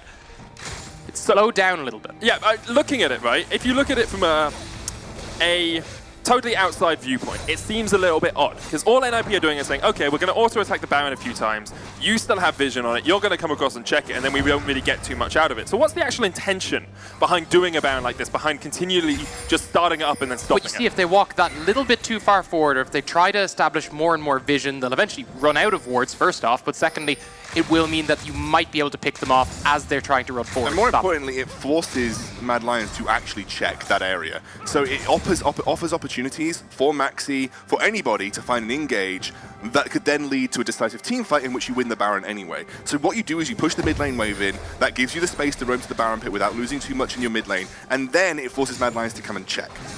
There we go, Hiva clearing out the vision around it once again. No real deep wards for NIP, very superficial wards in the jungle here. Would like to see them move that vision line up a little bit further, but it actually appears like Maxi and Larson are setting something up towards the top side, both of them waiting in a bush. Nemesis coming across, and NIP will not go for it yet. Nemesis and Falco looking for the flank here, going to face check straight into Maxi. The control ward comes down, Maxi pops the Shroud of Darkness. Falco was stopped, decided he didn't want to go any further, but meanwhile Doxy is still pushing in that bottom lane, keeping the pressure down on towards Whirlin. See if Mad Lions can fight the pick here. Eva misses the taunt, and Mad Lions are happy waiting it out. Like all that's happening at the moment is that Castellan's continuing to scale up. You're getting a little bit more farm on your Varus as well. They've done a very good job of keeping their key carries on equal CS numbers with their opposing laners, and Mad Lions have shown us so often, they'll just take a late game team fight, they'll win it, they'll take the smite steal, and then they'll win the game off the back of it. NIP just need to find an opportunity to go in like this. Flash taunt straight on towards the Castellan, but the flash away. He still has the Vift Walk as well. We'll get to safety. Teleport coming in, and from Doxy and NIP, you have to pull the trigger now. You have to go for that Baron. You forced away the Castellan. Yes, he has teleport, but you have to force the hand of Mad Lions. But Whirlip has the Keeper's Verdict and the TP available. He needs to get into this fight now to disengage it. Here we go. Here we go. Once more into the breach, my friends. Mad Lions fighting around a Baron. What better way to end the story than this? Scuttlecrab secured, and NIP decide they do not want to fight. They do force out double TPs, but they do not take a fight at the Baron. It's resources that are burnt for Mad that can react to map pressure. That's a decent trade, but NIP would have wanted more. I really have to praise Nemesis in his choice of Riftwalk locations and flashes. He knew exactly the right direction to go to make sure he was avoiding any threats from NIP there. But then again, it's another 2 or 3 minutes that have been bought for Mad Lions, and that's all they want because they've got that scaling Cassidin build. They've got ground shot scaling up as well. But it's been 5 minutes since we last looked at that 5k gold lead, and it has not moved. We said next 10 is fine, but once you get past that, it'll be Mad Lions who can then start taking fights of their own as the Cassidin and Varus start scaling up. Big thing for NIP about that last fight is they did force the double TPs out. Whirlip no longer has a TP, Nemesis doesn't either, Doxy doesn't have his, so in that pure side lane, which Doxy is winning, he can just keep pushing in. He knows he's not going to be pressured too much by those TP flanks, and it allows NIP to take a 4v4 fight around the Baron if they want it. Yeah, Doxy has got the Righteous Glory though, and he is actually a pretty solid teamfight presence for NIP, so they will be a little bit careful in that scenario because he can tank a lot of damage for them as well as deal a lot of damage in that situation too. Look at the vision of Mad Lions. 5 control hordes up around that Baron. They really want to try protect this. They know that if that goes down, that could be NIP going for the quick snowball, going for the end in a lot of cases. Chain of Corruption whiffs there. Selfmade was on his way. Hiva spams the dance a little bit, has a little bit of a giggle in the faces of Mad Lions, and then it's like, whoa! Don't want to get caught by that Winter's Bite into concussive blows combo. Doxy is here with his team. This could be the first tower for Mad. Nemesis stepping forward, flash suppression. It's all onto Doxy. The Stand United comes in as well, and that Urgot is still alive. They escape for the moment. Once again, the re-engage. Whirlip gets the stun into the wall. Fate's Call brings back one, but perhaps the fate of NIP is just to fall to the claws of the Lions, because they've taken down 2, and they continue to push forward. Whirlip going in, Larson with the flank. Whirlip takes down another. That's the second in the fight, and Selfmade tanks up the tower. They go forward. Mad Lions strike in the mid lane. Huge commit from Mad Lions, and I think they're not done. Keep engaging. Nemesis just chasing in. Gets the Nether Sphere onto Smiley. That's one more. There's another. Mad Lions, we told you. All it takes is one mistake, and the Mad Lions will pounce. Level 16 Cassidin. Yeah, I mean, he talked about it on the desk. He has got that double scaling online now as well. The tier fully stacked. The damage output of this Cassidin is huge, and I just can't help but feel that Larson sat in a side lane too long to react to that mid lane push there. It just wasn't quick enough from NIP. You can never count them out. No matter how far you are ahead, the Mad Lions will always find the perfect moment to strike. They get the Baron off the back of this as well. They're going to equalize that gold lead, and we said 10 minutes ago, we said, well, NIP, if they can keep a handle on this gold lead, maybe they can stay in the game. They no longer have any semblance of a lead left. This is the problem for them. It was so difficult to force. Let's take a look at that again, Celtic. Look, Selfmade just looks for the engage. He's constantly angling forward. He knows Doxy is the best person to take out, so Urgot can't run rampant in the fight. They end up saving him with the Gargoyle Stoneblade as well, but then they just re-engaged again with Whirlip. And Larson was nowhere near this fight. Exactly. At the start of it, he's in the top lane, doesn't get anywhere close to it, and by the time he gets there, everyone's dead. Exactly. It had to be a quicker reaction, I think, from Larson coming down from the top lane there. Maybe if he was there during that tower dive, he would have been able to get onto Crown Shot or get onto Cassidin to provide some actual damage output here for NIP. And NIP must be so used to this from the other side. The Cassidin just gets to scale up, goes relatively even in lane, and that's enough because then he just starts bopping people once he gets to that powered stage. Riftwalk after Riftwalk. Baron now on Mad Lions, and they can do basically what they want with this game. There's an Ocean Drake if they want it, but they don't care too much. Look at those gold numbers. Starting to see the leads in terms of mid laners, in terms of AD carries, about 1,000 ahead in both of those. Larson going for the engage all the way onto the backline, but they just don't have the damage. Smiley kiting back, but you can't kite back too long from Nemesis. He's taken out. Great base call the Torn combo. Doxy's on the backline as well. The GA popped, and now Falco trying to re-engage this fight. Here's Whirlip only onto Doxy. Falco gets Smiley. Doxy running away. Larson doesn't have the damage, but the Fear Beyond Death does take out Falco. 2-for-2 trade thus far. Selfmade still on the chase, but the Purge and the Disdain coming out from Doxy will get himself back underneath the Inhibitor's tower, which is short to fall. It's a 2-for-2, and that's not what NIP would have wanted as the result of that team fight. They're going to lose an Inhibitor off the back of it as well. And again, it is that 10-minute mark that we have now passed. The massive mid-game opportunities for NIP have been thrown out the window, and they really didn't have the execution in the mid-game that they needed to. They probably needed to be a bit more aggressive in the way that they forced these fights, because they were playing a Baron dance and never actually committed to anything. I mean, sorry, they were playing a Baron dance, and there were always consistently control wards from Mad Lions the area. They weren't clearing it out fast enough. They weren't zoning Mad Lions away quick enough. 2 times they went for Baron, they didn't even bother clearing the vision. Like, they didn't even bother clearing that pit. They were just trying to start the Baron with the commit from the Callista and Hiva. This is tough.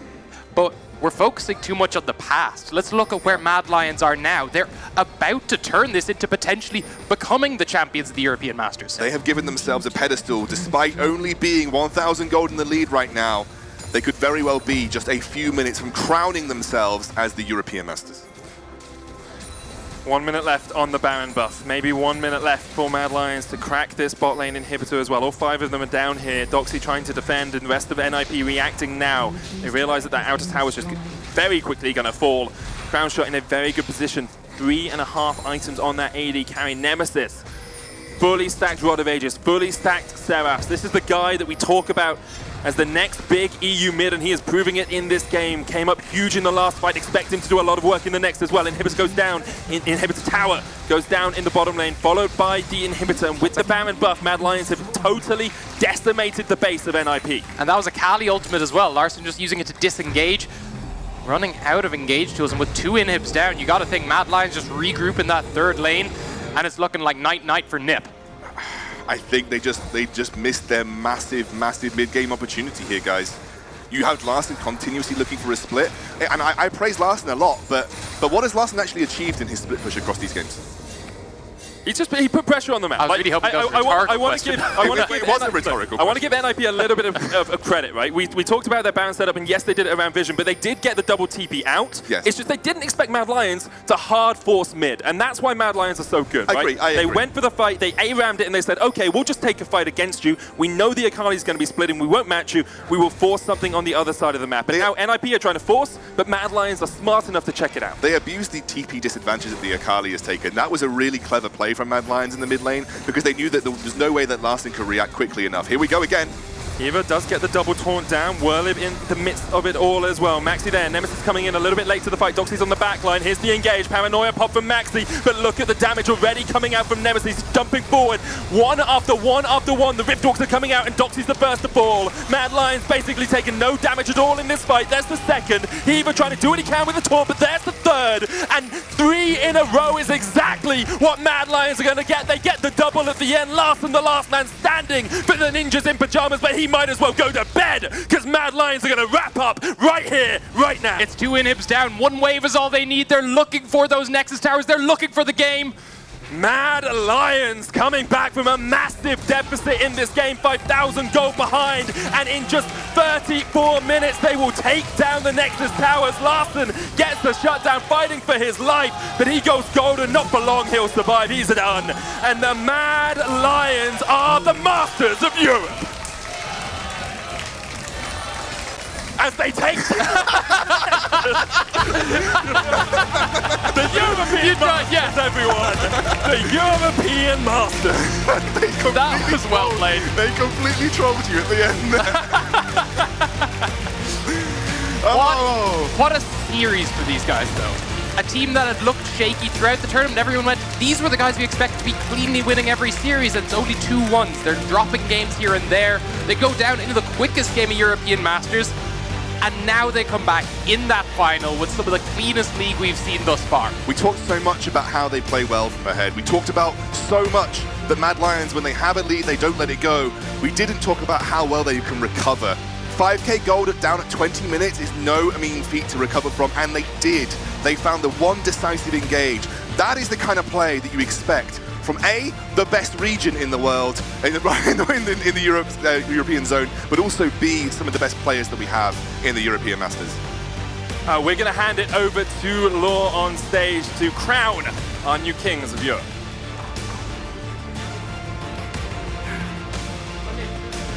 Join me on stage, guys. Wow. 3-0 indeed. You guys called it before the series, but what does it mean to you to finally win the finals today? I mean, I think it means a lot, because last European Master, we lost into Origin when I thought we were a better team and we didn't show what we were capable of. So I think this time we show that we can go to the finals and win 3-0, and I think we show that we deserve to win SS. Well, you deserved it. Congratulations. The trophy is yours. Go ahead.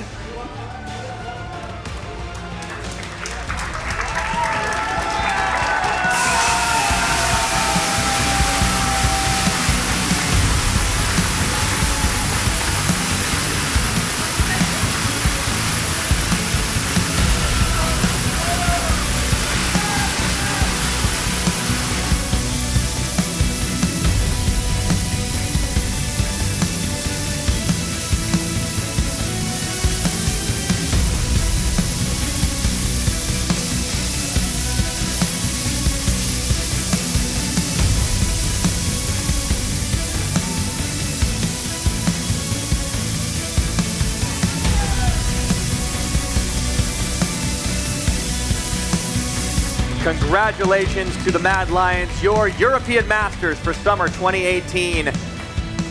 They were the heirs apparent, gentlemen, and it seemed like, for a time, we might have an unexpected victor, but Mad Lions proved they were the strongest team. 3-0, a clean closeout after many trials and tribulations, well earned. And I mean, World has set his expectations high as well. Not only wanted to win European Masters, but LCS as well. I mean, that's the next one on the road, apparently. Look, if they play like that, they deserve to be hitting that level of play. But that was the thing. It looked so shaky coming through groups. It really didn't look like they were going to be able to take it in the end against Euronics, against so many other teams. But they come out in the finals and play some of the most devastating League of Legends I've seen in a long, long time. This is the Mad Lions we all expected. I mean, me coming as a player, we were always scared of Mad Lions. Like, you just don't get Mad Lions in the groups. And during the groups and against Giantside, against Euronics, they didn't play that well. But this 3-0 is like completely the Mad Lions we were expecting there. Certainly the case. I mean, it's just so fantastic. Let's take a look at, as Scoundrel was talking about, their comeback, because this game did look like it was starting exactly like we were thinking that NIP needed to play to get themselves into a Game 4. And we were saying in the beginning that NIP needed to come out with a good start, otherwise they ran the risk of just getting outscaled and not having any way of coming back into this game.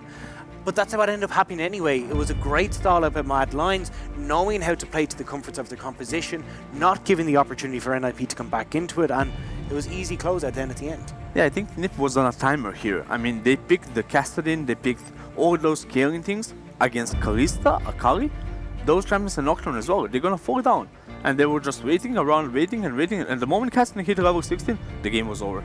Yeah. I mean, that's the old Kassadin win condition, right? Wait till you get that leveled up ultimate. But I mean, kudos to Mad Lions for just playing it so well. Here's where their turnaround really started, and Werlib, he knocks away one, and all of a sudden the fight turns. Yeah, it didn't take very much at all. The second Mad Lions hit essentially their win conditions. They knew exactly how to play around, and I liked the way that they were able to stall out. They were using that Baron as pretty much a bait for NIP. It's like, yeah, keep coming, keep trying to take this objective.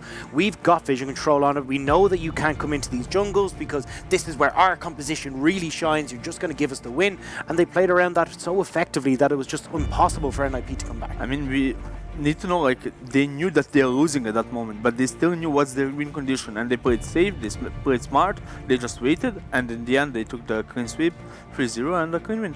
Yeah, and I think this last game was the only one that we really saw a whole lot of difference, a whole lot of NIP and their strength shining through, but it did take a little while to get to that point where we thought, okay, maybe they can fight this back. Just not enough, too little, too late. Mad Lions were just too strong. And this is the first time that we saw them going for that late game scaling. Previously, in the first two games, they came out of the block swinging and were able to take the fight very, very early and win out this way.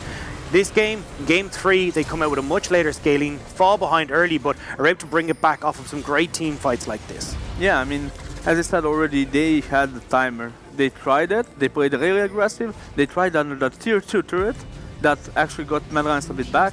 And in the end, I think it's completely deserved, and that Mad Lions was by far the best team in this tournament. From Kings of the Jungle to Kings of the European Masters, absolutely well played from them. And honestly, they were fast games. It seemed like it just took them maybe a couple more minutes than even the last game where we had it 30. And it's so incredible to see the Mad Lions level up to this point where we were worried for them during the course of the playoffs when they were so heavily challenged by Euronics.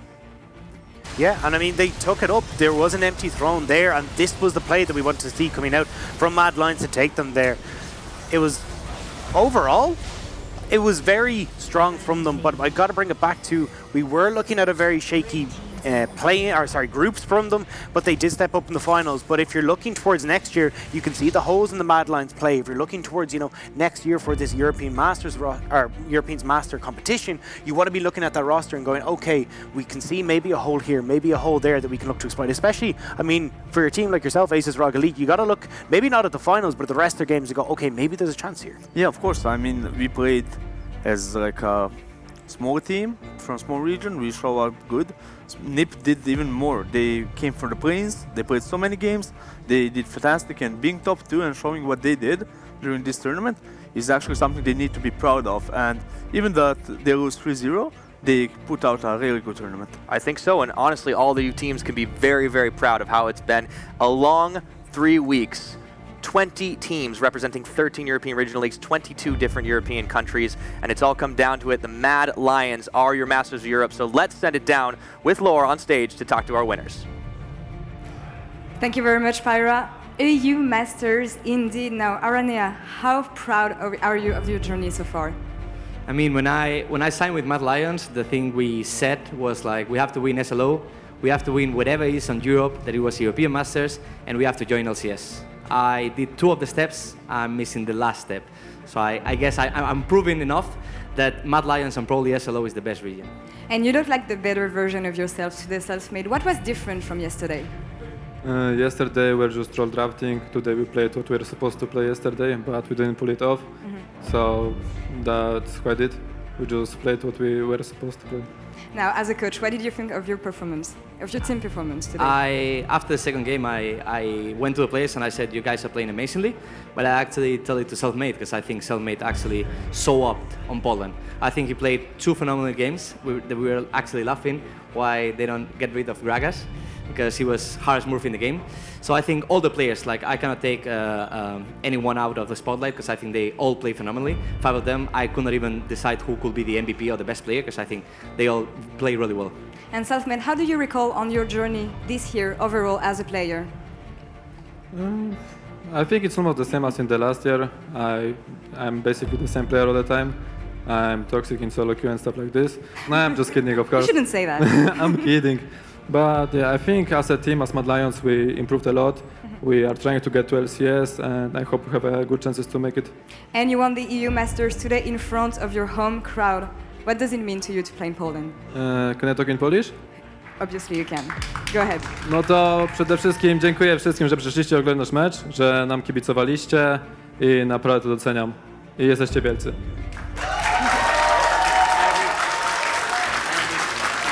Thank you for these words. Now that the tournament is over, maybe the season is over for you guys, what's the plan for the off-season? I mean, right now I want to leave the players a couple of free days because since pretty much January we could not stop.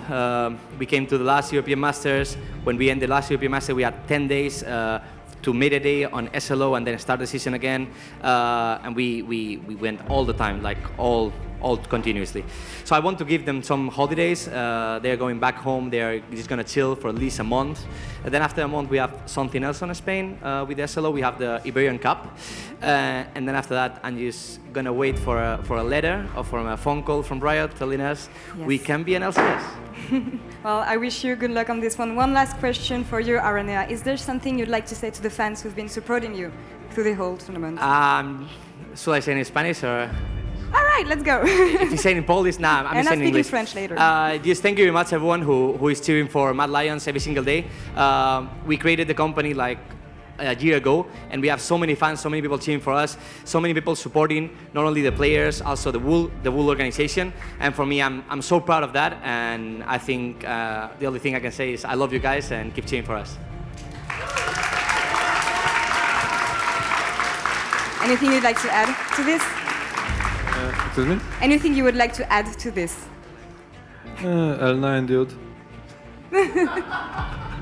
Okay, well, let's wrap it up on this side of the stage. Congratulations once again to you guys. Thank you all very much for following the EU Masters through the whole tournament. Good evening now, and I'll see you soon.